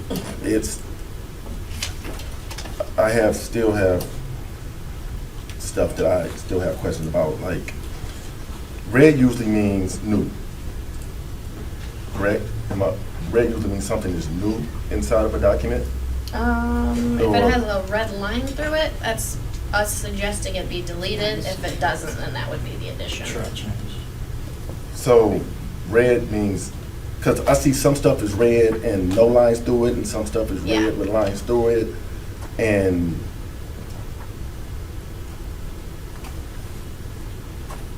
it's just a lot. That's all I keep saying. It's a lot of stuff. Is all of this necessary or needed? I get the thought behind it of trying to put everything in one document, and everybody has their preference about what they would want. If I would have came onto the board and they would have said, here, I'd have been like, what is half of this stuff for? I think it's a lot of information for a new board member or an old board member. It's just a lot. And for those who want all this information, I think it's great. I wouldn't want all of this in front of me as a board member. Like I said, it's personal preference. I personally feel like I don't even feel comfortable like bringing this up to the next board meeting and be like, vote on it. Because it's so much in here. This needs to be, it's so much red and so much lines and so much. And like I said, I get the meaning behind it. We want to have all the information and documentation and everything else in one spot. This needs to be a whole nother day because I have so many questions. We would be here to midnight. To the chair, Yes. can I follow up? This document went out to the board twice for review. I would ask my board, did they do their due diligence? You can and talk to me start directly. You asking- don't gotta say my board. You can say Daniel. No, I'm talking as a board as a No. whole. We have a job. I'm not going to put out names or targeted people. It was sent out last fall. It was. And then it was sent out again months ago. Mhm. So I asked this board, did they do their due diligence? You accept your job, you know our norms, how we operate, how we accept our committee's proposals and stuff. Have you contacted the committee chair with any of your concerns or questions? I'm gonna say In the this. last 4 months? I'm going to say this. We all have sat at this table and said things that we are comfortable and uncomfortable with. I said that I get the meaning of the document. I just, as all of us have said, don't feel comfortable voting on something or not. So due diligence, yes, I've looked through all this, yes, I have. And I still don't think there's enough time to go through this and just be like, yes. I just think that it needs to be, you know how much red in here, how much lines in it is? This is a lot of information. But you understand the process. Once we approve it, it's printed, okay? Then you'll see exactly how it looks, and then we can go back and move forward to 2025 with a new committee. And if there are things you don't like, Get it.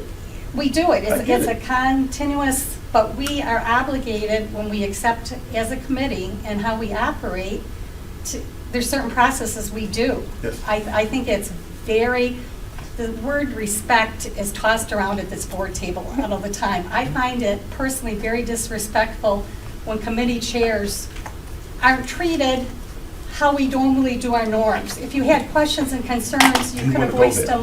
them. To the chair, do you want to go there, Ms. Cheryl Flesher? Can we go back to Steve a few years ago when he was a committee chair and he said no to a certain school and you came with a whole motion? So don't come with, once again, if we're going to do this, let's remember everything we did.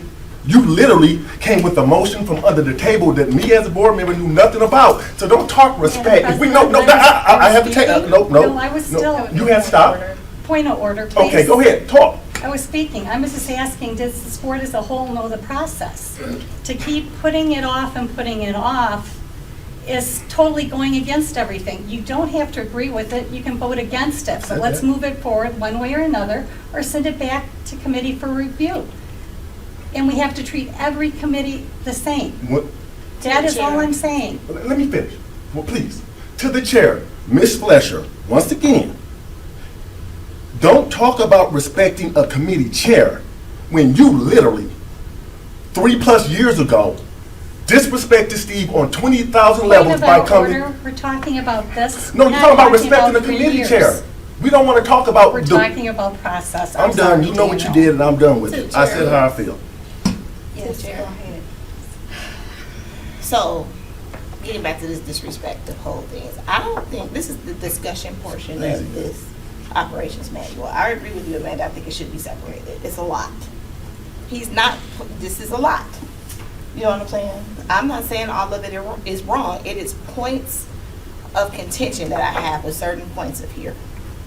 Again, this is the discussion portion of the Board of Education's operation, orientation, manuals, and bylaws. I find nothing personal here at this table right now. Do I see frustration?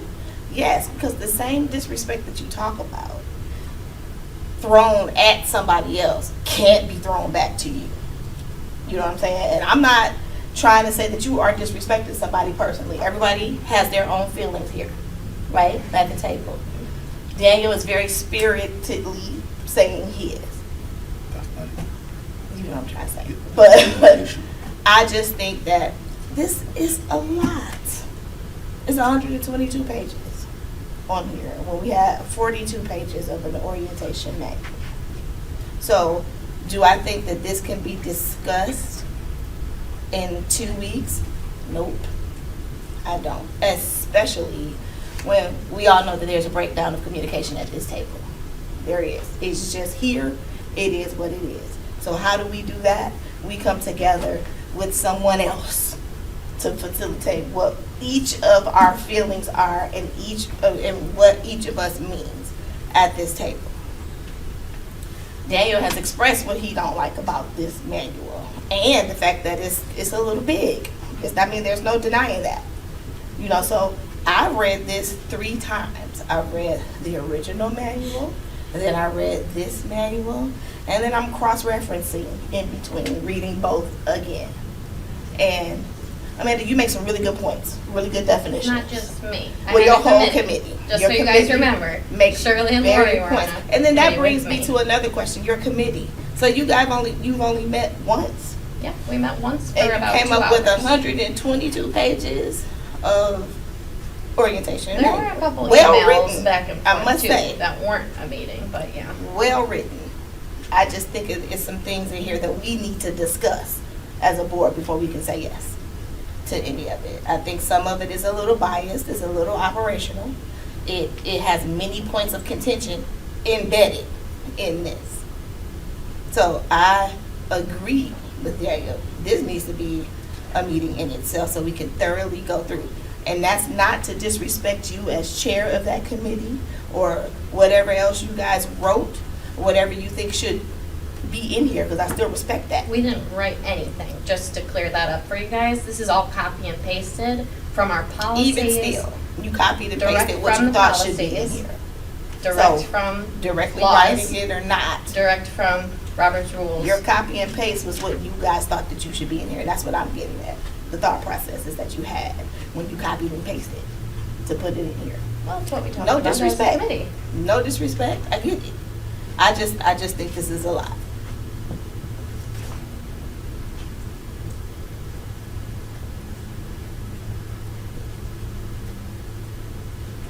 And my reasoning for not contacting is because we have a deeply rooted disdain for communication between all of us. You know what I'm saying? So sometimes that needs further talking from someone else. To the chair? Yes. Yeah, my whole stand on it, and I don't want people to take it wrong or take it personally, is we have the process.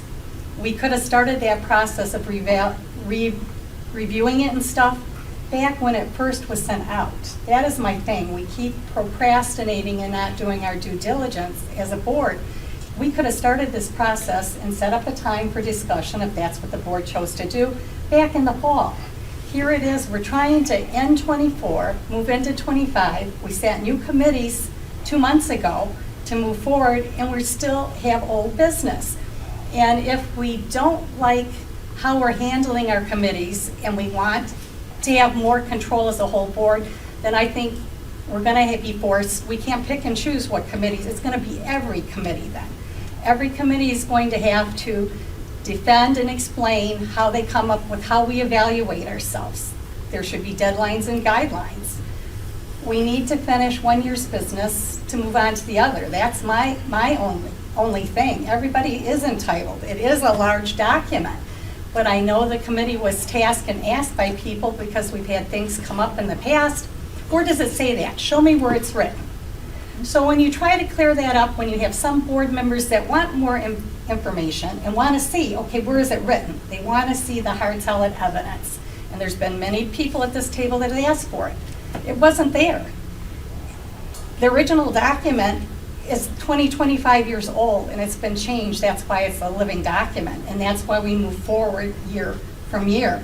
And I know some think it's a big document, it's a lot to learn, but you know what? When we're elected as board members, we are charged to do certain things, and it explains what our job is. If you have a question, you can choose to read it or not. You can choose to change it or accept it. You can choose to vote no. We all have that right, but it's the timeline and the respect of the work that's done. And you can't pick and choose what committees are targeted. So if we go down that path and keep pushing it back, then I would respectfully request, I want to see the evaluation committee. The board evaluation committee, we haven't had an evaluation, which has hung us up for 2 years now. No goals and stuff. We're connected. This is part of our business and our job. So if we're going to go down that path as a board, then let's start scheduling those extra meetings. Let's get these committees together. Let's get the process done. We go through all of this, we wait, we bring it back, and we can't seem to all get on the same page to keep moving us forward. And you can twist and bring back the past, but I swear every one of us was at a development one where we agreed to move forward and leave the past in the past. I'm not bringing up the past, I'm just telling you what the process and the policies are. If this board doesn't want to go that way, then start putting resolutions on the table and go for change. I mean, that is your prerogative. I'm just stating what is in effect now, what people have asked for. And if you're so, communication or not, it takes nothing. If you don't want to send a text or pick up the phone, send an email to the committee and say, hey, I have a question. That's all I'm saying is respect the time. It's one of our norms we agreed with as a board. So that's all I have to say. I'm not targeting an individual. I think we need to do a lot of soul searching, and we have to be equal across the board. We can't pick and choose. Teacher? Yes. Go ahead, Lori. What I was gonna say was, part of the reason we put all those things that are pertinent to each of them is because everybody's asking, where's that written? Now you have one place to go where it's written. Teacher? Yes. I get that fully. But there are also some things in here that I think that are heinous to certain points. You know what I mean? Like it's I feel chastised. And that part isn't even about me as my role as vice president on the board. You know what I'm saying? And I just don't feel, it just doesn't sit right with me. It doesn't. And I'm gonna be really honest and say, I agree with 90% of what you just said. But to me, something like this, one thing that we do that I don't like, we throw stuff at each other. You know what I'm saying? And then there's we'll just discuss it and consider it, and we'll vote no, we'll go from here. Instead of getting to the root of why we cannot have certain conversations. I don't have an ill will towards anybody on this thing. Will I agree with you? No. Most of the time. But I also know how to compromise. I also know how to get things done. I also know how to look outside of a personal space to come together to this board table. I don't want you to think that this is a bash of what this is, because some of this is really good. But there are pieces that overshadow that in this. And that part is what I can't vote for. We need to talk about that. We can't do that sitting here together. As we can see right now, this is just the discussion part. We're just talking about it. And everybody on 10. You know what I'm saying? This is a lot. To the chair. May I make a suggestion, since this is just a discussion point yet? Can you put those in the points that you're most concerned about? In an email, a text, give it to Mr. Bob, as long as it can get back to the committee so that we can look at it and I can address do it. both. I can talk about it right now, have them written down, and then I will send it to you in an email. Thank you. No problem for me. That's what I don't like, though. Not what you just said, but I'm going to say what I wrote down, right? Somebody is going to get mad because they're not going to like what I say, right? And then this is going to turn into something else that it shouldn't be tonight, because it's halfway there now. So I'm going to start the outline for orientation of newly elected board members. When the committee talked about the copy of the superintendent contract, the copy of the staff salary schedules and benefits, the district legal counsel contract. All of those things are available to us. I don't think it should be written and given to us. If you want to come look at it, then you come to the central office and ask to see it. So there's a page you're on, so that we can follow. I'll do that in my email, because I didn't write that part down. Because I'll put that in my email. Because some things And then it's a lot of things are repetitious, and I get that. It's copy and paste, I get that. But some of the stuff that we're supposed to be given as a board member, though, is in policy or is recommended by MASB or NSBA. Yep, and I saw your references and I Mean looked that at we those. have to get it? No, but we included it just But it because says that, though. You know what I'm saying? So maybe we can tweak that a little bit. Because I did read where your references came from, right? The president's role. A lot of that to me is just like it's a lot. It's word heavy. Nobody alive can be all the things that is said in the president's role. You know what I mean? Because we're people, we're human. Well, that's what they're supposed to do, though, according to Okay, MASB we get and it. NSBA. I get it, So but if you were to check those two resources, that's where all of that facetious came to put all of that down in there. Like I said, I reference where you got it from. I got that. We don't need to put it in here. One conversation at a time. Point of order, Misha's Well, talking. I'm the committee please. chair and I'm Yes. responding to her Okay, question. Yeah, I was talking to Yeah, it's, Misha's got the floor. Shirley, no disrespect, but Misha has the floor I'm now. gonna yield the floor. Yeah, that's what I'm saying. That's what I was saying. Misha was speaking. Yeah, but it's and also asking a questions. discussion, and since I didn't get the questions ahead of time, I should be allowed to respond to them, as should Well, you and when- Lori as when- well, because when- you guys were on the committee. It's not just me. That's right, and I'm just saying, one conversation at a time. conversation or one person talking? Because now we're getting One confusing. me. person talking. So do you want her to just read her whole list and nobody says anything, or? Yes, Okay. I do. So those are my 2 points of contention. That outlining the orientation about the contracts being copied and given. The president's entire role is like 3 pages of a lot of things. We are all adults sitting at this table. We do know how to act 85% of the time. We know how to conduct ourselves. You know what I mean? I don't think that needs to be etched in stone in a manual.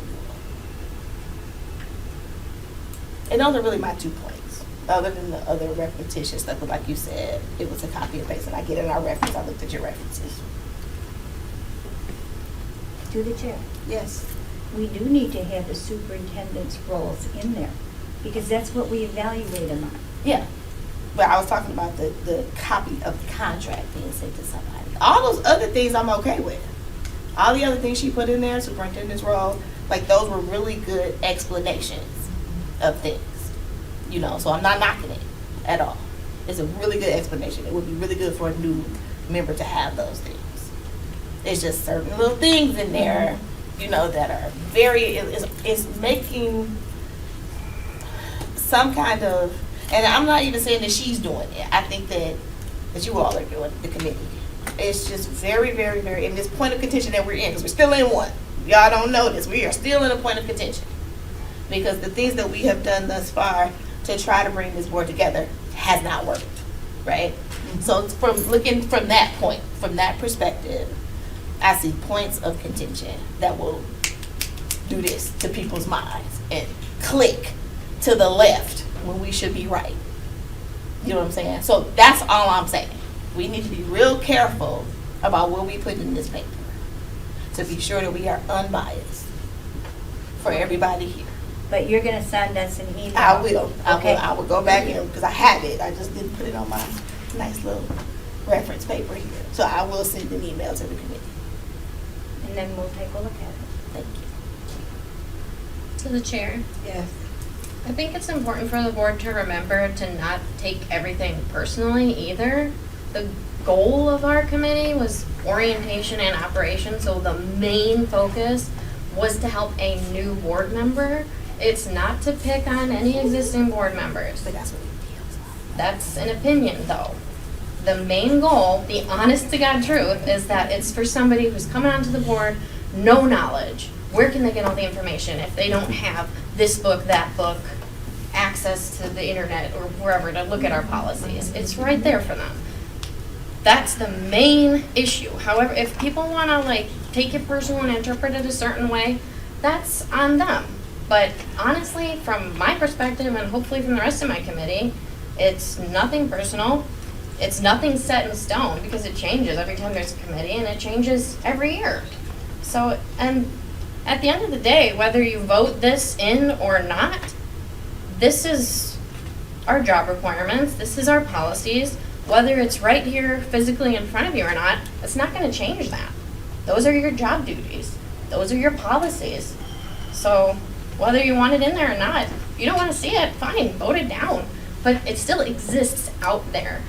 It just won't be at your fingertips.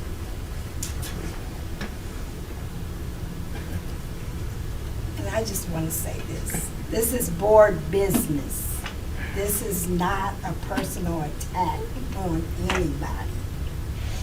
And if we sit here, that was one of the reasons that I asked you, Amanda, did you want a special workshop for this because it was a lot. And that was it. That was why I asked. It's not a lot for me. It Well, sounds but like that's other just people want to you. workshop. I'm just saying. That's Okay. just you. Yeah, but you asked me as the chair. Yes, and I asked you no as other the chair chair. of this specific committee has ever had a workshop, so I didn't think we needed one. I said a special board meeting. Either way, To we've never had to discuss do that, to this. just talk about a manual before. That's copy and I paste. know, but because we have never had it, this much of a change. It's not a change though. All of this stuff already exists. No, I'm saying. And we just have it in one spot now. This manual is what we have now. And this is what we came up with. Yeah. So I'm just saying, that was why I called you and asked you, as a chair, did you think that we needed just a special meeting to discuss this? And I said no, because if the board Okay, doesn't like it, then it so- goes back to the committee to work on, Okay. and then they bring it back again. That is But how that we do is things. why I asked you, because of the magnitude of what's in red. But didn't you also discuss with me 2 years ago that we wanted to incorporate all these different resources into one document? So now you're saying it's too much? No, what I'm saying to you is that we needed, and this is my opinion, we needed to go more in depth in this copy. That's why I asked, did you want to do a special meeting? Why do you think we need to go more in depth? If everything is copy and pasted from the resources that we talked about? Well, because of this manual and this manual, that was why. That was the reason. That doesn't answer the question though, Yes, Shirley. it does. We talked about combining 4 different resources into one document. We did So talk did you about think that. that it was just gonna be We too many talked about pages that. long? I was in that We committee did talk meeting. about that. Okay. You and I talked about it on the side, and we also Yes, talked about it in our meeting. But we didn't talk about some things in this manual is what should be operational. Like what? I'll send it to you. This is a discussion. I don't understand why you guys couldn't have sent questions in advance or been prepared to discuss it at the table. And just so you know, a lot of the operational stuff in here for the administrative team and Jason is all information that we should have as board members to know what Well, their there job are is. some things that we don't need a copy of the contract, the superintendent's contract. Then all you have to do is say that, like, hey, let's cut that part out. Then the committee can go through and cut it out if we want to. Well, That's all you have to say. May I call a point of order? Yes. It's obviously, we're not going anywhere with this tonight. No, we're not. Can we move on our agenda? Yes. Yes, we can. And like I said, that is why I asked that question. And if you didn't understand it. I did understand it, and I don't agree that we need a special meeting Okay, for well, it. then we will move on to the next agenda. The next agenda item is consider MASB board elections. Thank you, Madam President. The South Redford School Board is an active member of the Michigan Association of School Boards in Region 8. This year, Region 8 has 1 seat on the Michigan Association of School Board of Directors up for election for a 3-year term. The board is eligible to cast 1 vote. Voting in Region 8 will take place through an online ballot. The online voting window is open until March 5th, 2025 at 1 p.m. Eastern Standard Time. Candidate information for the Michigan Association of School Board of Directors for Region 8 is listed below. And the board discussed their selection of a candidate at our most recent meeting on February 10th, 2025. Madam President, a resolution is attached for board consideration. To the chair? Yes. I know we discussed the different candidates at our last board meeting, and I brought forth the name Roderick Means. I would like to see if the board would follow suit and agree to support Roderick Means and put him as our vote. Okay. Do I have anybody that objects to Roderick Means as not being our candidate? We Did you have. say that backwards? Yes, I did. Yes, I did. We I'm did confused. discuss that Roderick seemed to be the most eligible and the most experienced to be on this board of directors. Now, do I have a board member that does not agree with that? Well, do I have a board member willing to adopt the resolution? I thought I just did. Support. Okay, it's been moved by Mrs. Fletcher and supported by Mrs. Early that we accept, that we nominate Roderick Means as the 3-year term for the MASB board. All in favor? Aye.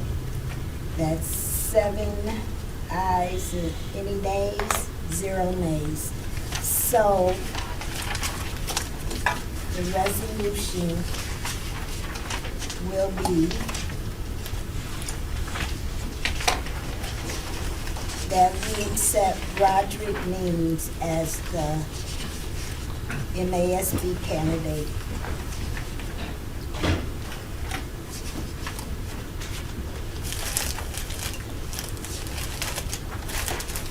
To the chair? Yes. Who takes care of the voting for this? Does that, because, okay, I thought it was you, but it said superintendent is directed on here, so I just was making sure. No, it's Chris. Thanks. Okay.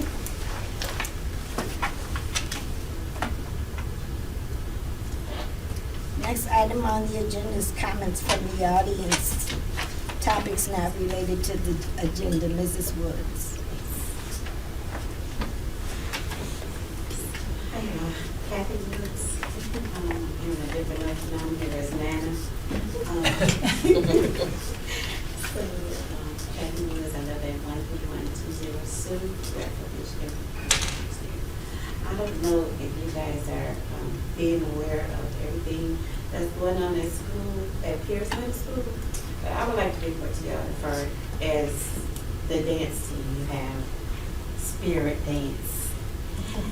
And I just want to let y'all know that for 2 weeks straight, they have worked tirelessly. And when I say for the whole week, I'm including Sunday in that. I'm including 8 hours on Sundays for the last 2 weeks, every day. That your students, your dance team over at Pierce, they had a competition in Orientonville Saturday, and I would like to introduce y'all to Michigan State champions, Pierce Middle School dance team. Right. Wonderful. Yes. And Amir, this is Amir, this is my granddaughter, and she's the best dancer. No, that's what they voted her ass, and with the flips. Congratulations. But they all are great. I just want you to know that the coaches over there, sometimes I will admit, I'm very busy, and I got, every time they call and say, well, they have to meet on this on Saturday? Then they did Sunday. I go to church. I missed, I don't know how many choir rehearsals. I was like, oh, not again. And I admit, I was tired, you know? But I will say, it was well worth every moment of it. They are working really good with our students over here. I want to say that. I just want you to know that. Okay? And I have a question. that's all of that. And if you will allow me, Madam President, on another note, more personal note, I want to let you know, board members, I come here and I've learned a lot from observing the board to help myself be productive, because I am the president of Pierce Middle School PTO as well as the South Bradford Foundation. And let me just say this, from a person on the outside of the board, looking in, sitting and observing, I just want you to know, I'm learning from you guys, I'm sorry, from everyone, didn't mean to say guys. And if you will allow me just a personal opinion, I'm moved by God. I asked him to just order my steps, and I'm not producing my religion on anyone or anything like that, but this is where the Spirit led me right now. For right now, if you as a board, everyone ran for this election this year, and you voted in, and you won. knowing everyone's position on this board, knowing the disagreements that has been on your board. As a person, if you let go, and you're adults, and I don't have to tell you this, but sometimes, if as adults, if we be reminded of things from an unexpected person, maybe we'll take it into perspective. If you let go the past animosity that I'm seeing, and I don't know what it is, but I see it. If you let that go and work toward what we're really here for, and that's for the students, and not to gain personal brownie points, we would be able to, as a team, take Redford so far. Like you brag on how Romulus do this, or Livonia's doing that, or Canton is doing that. Redford can do it too. And we can do it better if we do it together. We're combining South Redford Foundation with the alumni. I would like to be able to come here and feel comfortable with sharing the things that's going on with the foundation, to take it to places it's never been before. I've been a resident of South Redford for 36 years, and I have never known that we even had a foundation. I've never known that we can even come into a board meeting. So to say from that time till now, it has came a long way to even be able to sit here and observe and be a part of your meetings. And you set a high standard example for us, me, the foundation, because I was trying to figure out how do I get through problems on the PTO. I can't come here and ask how to get through what I'm going through with my PTO committee, because I see the same thing going on here.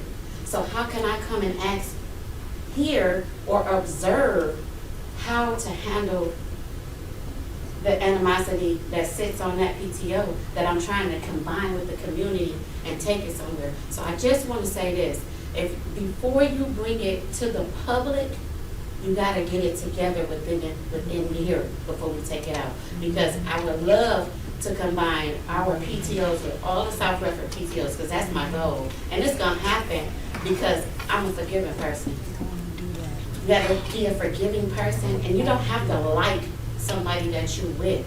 But when we sit and we do for the kids, sometimes we have to compromise. Sometimes I'm hearing different committees. I'm hearing your committee and being the chairperson of this committee and that committee. Sometimes as a chairperson or president of any committee, you may have to compromise if the way that you're doing things is not working within. Sometimes we have to do things out of the ordinary. We have to do it out of the ordinary to make things happen. And I believe in the board. You guys we can do this. And I'm not a part of the board, but I'm a family-oriented person. So I'm saying we, because I want to be able to come back to the board and say, listen, this is what the foundation doing, we need your opinion doing this. But how can I do that when, like you said it yourselves, you can't get along? Let it go. Let it go. Y'all did a whole year. I watched this. You don't have to like each other. You don't have to be friends.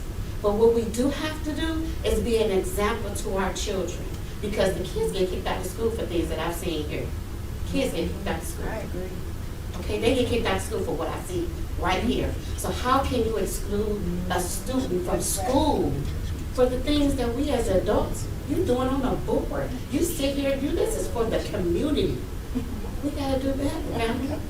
We gotta do better. And I've heard y'all say y'all was friends. Thank you so much. Okay, I know my time up. And I just want to say I love you, and we can do this. Okay. Thank you. Can I make one comment? Yes. Lori, Yeah.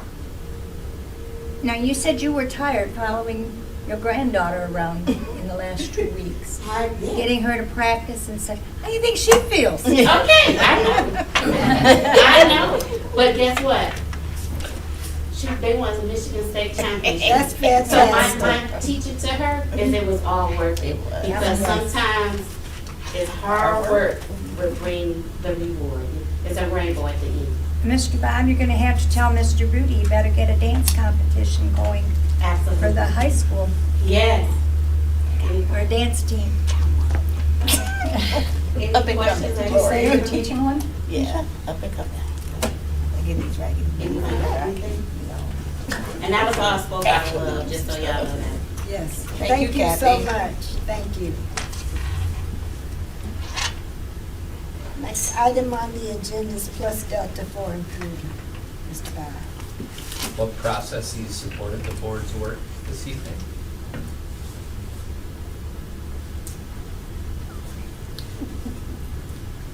I could say Thurston's presentation. Yeah. I mean, that was, it wasn't overly long, wasn't too short, we got data, but I was very pleased with their presentation, and I'm glad to see our numbers coming up. Yeah. Teacher. Yes. Glad to see that. I'm gonna piggyback on what Lori is saying, because that was a whole child, well-rounded presentation. Yes. You know what I mean? Like, Yes. it hit all the points. So it was nice to see. Yes. Opportunities for improvement? Oh, can I add one good thing? I think we should also thank the CTE Oh, yes. for the cookies and the vinyl sticker thing. too.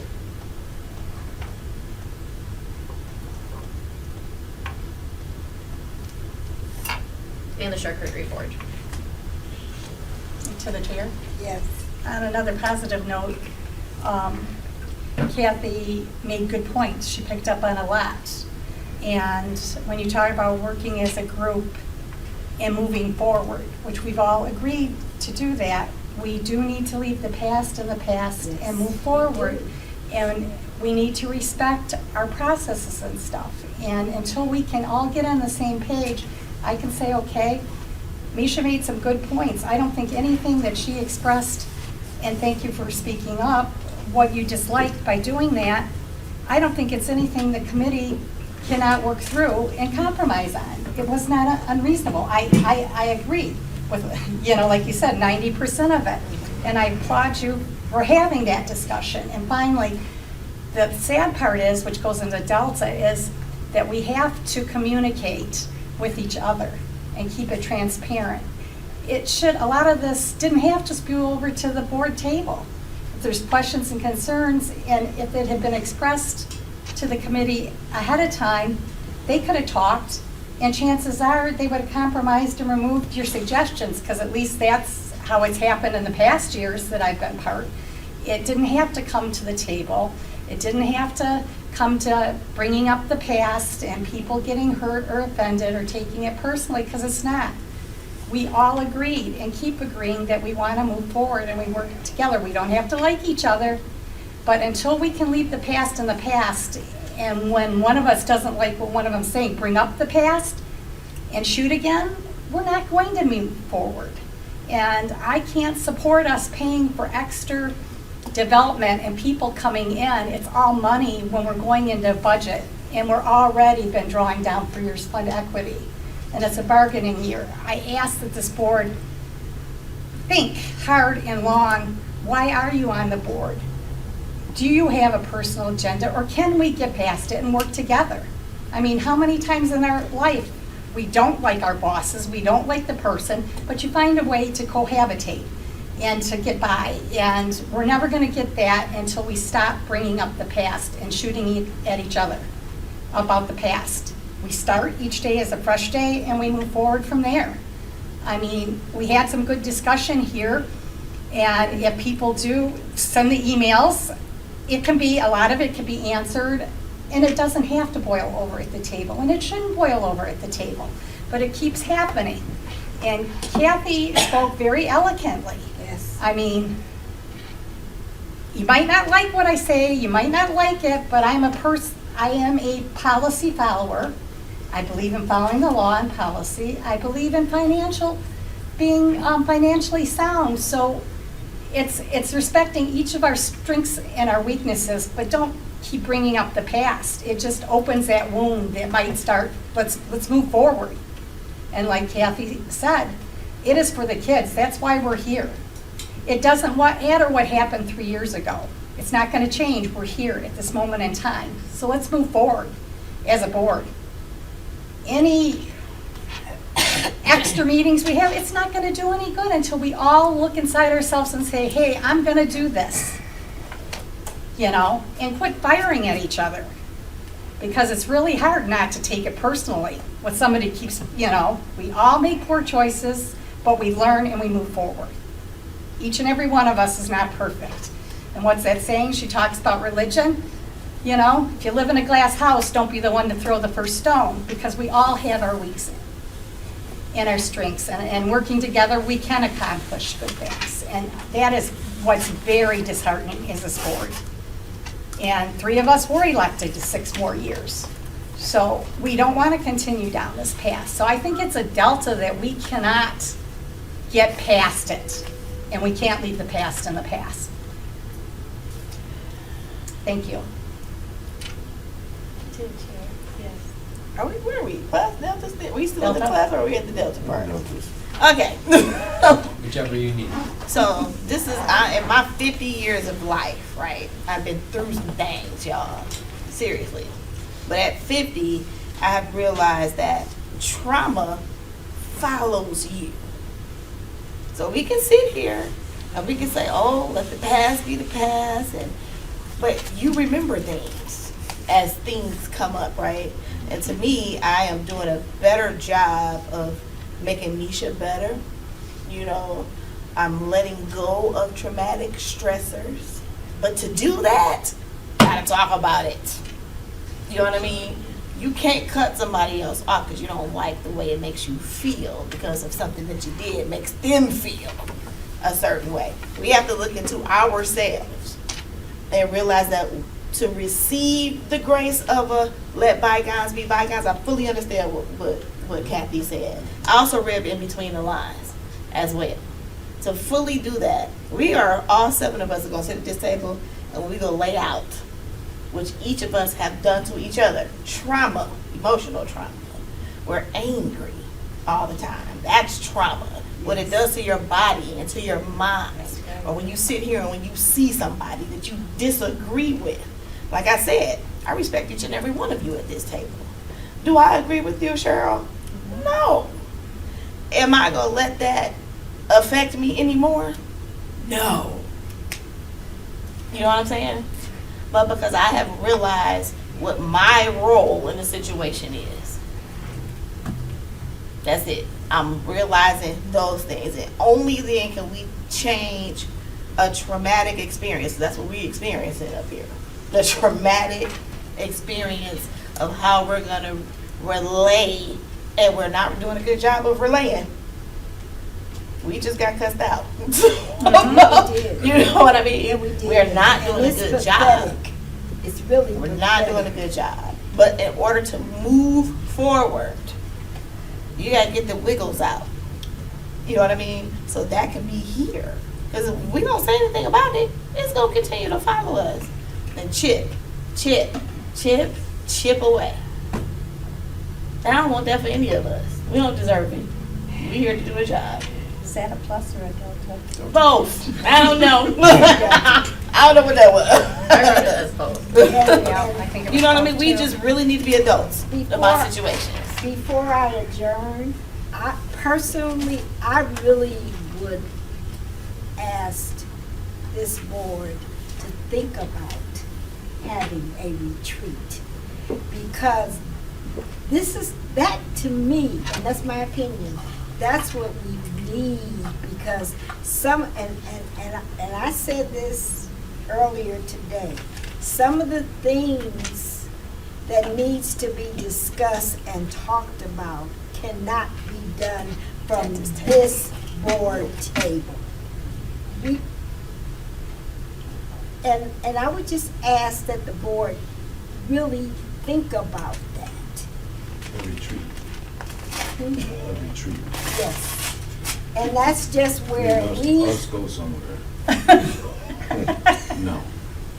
I didn't, well, not go No, somewhere. we don't have to go somewhere. Because I'm gonna put it to you this way. You don't build a skyscraper in the swamp. You You don't. need to have foundation. And We move, we And can move from the swamp though. until people fess up to what they did and what they're doing, it's never gonna change. And Let that's me what I'm finish. talking about. That lady that just talked at that podium, she's a forgiving lady. Yes. And church people are forgiving. I'm not forgiving like Yes. that. That's not how it works. Well, you want to know something, That's not gonna AJ? happen. People I don't get to, just- people don't get to do things to me I and just think it think- just goes away. I You're gonna have to, didn't say you're gonna have go to come. away. I'm saying You're gonna have to getting- come to the podium and fix your wrong before I start even building anything with. I'm gonna break it down. okay. That is camera All I'm recording saying- for the world to see. Until they fix what they did, it's not gonna change. Well, Period. I They think got it people will. here that's got hidden agendas. You all know that. Yes, I'm we not ready, know I'm not that. ready to sugarcoat that. We got All I'm Cooper in here saying, for no AJ, reason at all. AJ, all I'm Listen, saying go ahead and hit is your thing so we can get out of here. just think about having a retreat. Negative, not happening. Ms. Tolliver? That's okay if you. Ms. Tolliver? It's all right. Are you talking about a retreat to talk about just board stuff in general, or to go over this? Talk about board stuff in general. Okay, so point of clarification, would you like our old committee to meet and go over this? Or did you want to get with Jason and plan something with the board? Because obviously it's not gonna come back for a vote right now. I would like to get with Jason and so we can come together. Because until we come together, and I'm hopeful, until we come together, we'll never go anywhere. And that's all I'm saying. So clarifying, you want to have a special meeting for this, or do you want our committee to meet and talk about stuff? The three of us. First, what I'd like to do Okay. is have a special meeting for the board to air out some of the things that if there is a problem. That's what I'd like to see. And I just want the board to think about it. So to the chair? Yes? I'm a little bit confused too. Misha said she had her questions and would submit them. Can you go forward with getting the questions that Daniel or AJ or even yourself, even as a committee meeting, or me, can you go ahead and get those in to the committee to start, to continue that discussion instead of just, It's just not this. It's too many other things. but I think you should, well, I think that's two separate issues, and I think we yes, can it too. is. But I want to discuss where the world can see it. I'm not doing that. I want everybody to see you know, it. if there is concerns, each one, it might, some of us might not have any concerns at all. Some might think it's too big. Just get those concerns to the committee and you guys re-meet and see, is it something you can address and bring back to the board to continue the process? Or do you table it? What's the will of the board? I want to discuss it. I don't mind, I mean, it is two separate things, so I think that the, policy, the orientation manual committee can still move forward with this stuff, because that's totally different, that's a offshoot, so I can get my questions, concerns, and email, and so that's something different, I don't mind that at all. Okay.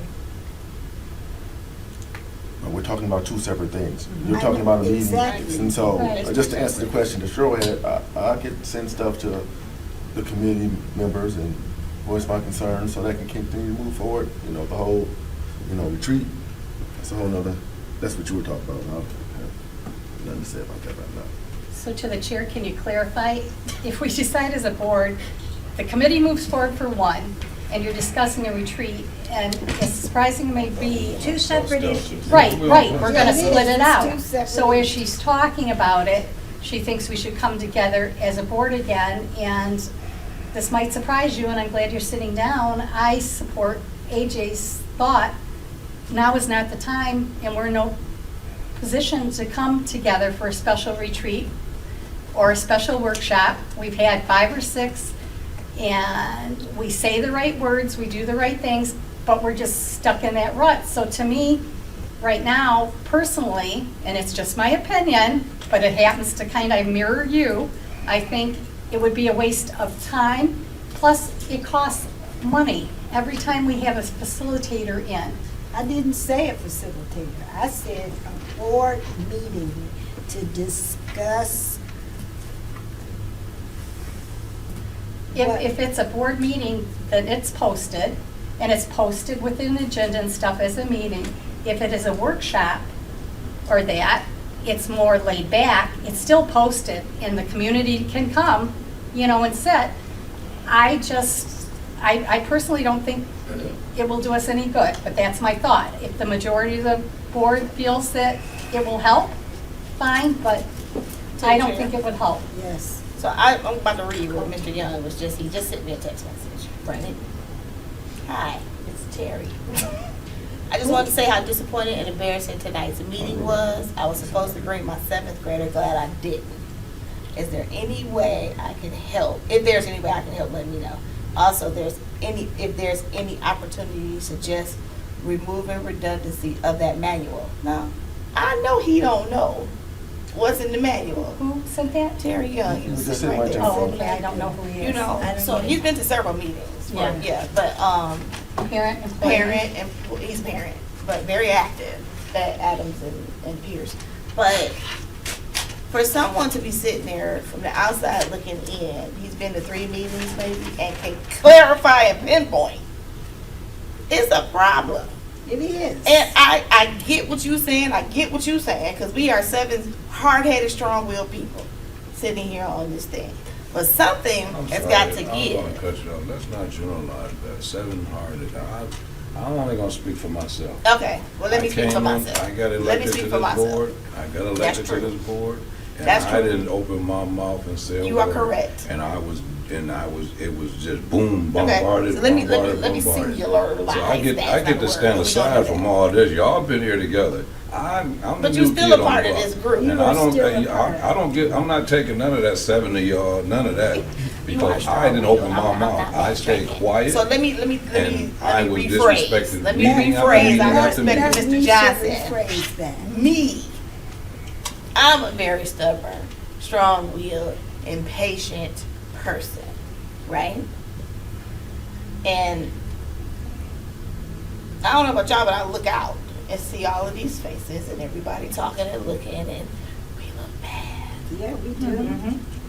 We look real bad. And that concerns me. Yes. It does. So, one little horn over here is saying, I agree totally with what y'all saying. We ain't gonna never get along. We ain't gonna never do that until everybody come to that table and be truthful. And the things that has created what we are dealing with right now, this is created. This is not something that just happens. We have created it. Now we need to uncreate and do something better. And We have to. You know something, guys? I have tried to do this. I have tried to do this, and it doesn't work. You know why it doesn't work? Because nobody wants to say, well, maybe I'll try doing this. That's the reason I mentioned tonight about Scott and the one word. So, I also want to piggyback off Scott's workshop because I learned a lot. So did I. From what people said at that workshop and from what people didn't say at that workshop. It's one thing to not have an opinion. It's another one to hold it. You know what I mean? We are all at fault. That's all I'm saying. Some more than others. And if we can't get past that part, because I don't believe in letting things go and leaving it there, because it still resonates. Still resonates. I can't physically do that. I have learned that it affects me physically. So I have to say some things. I have to get that out for the betterment of me and you.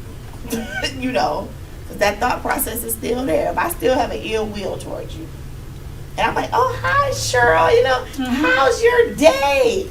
And I'm saying all type of things in my head. Let's start with this. Let's start with this. And let's not no disrespect to that man back here. Why is he here? Who is he protecting? Why is he here?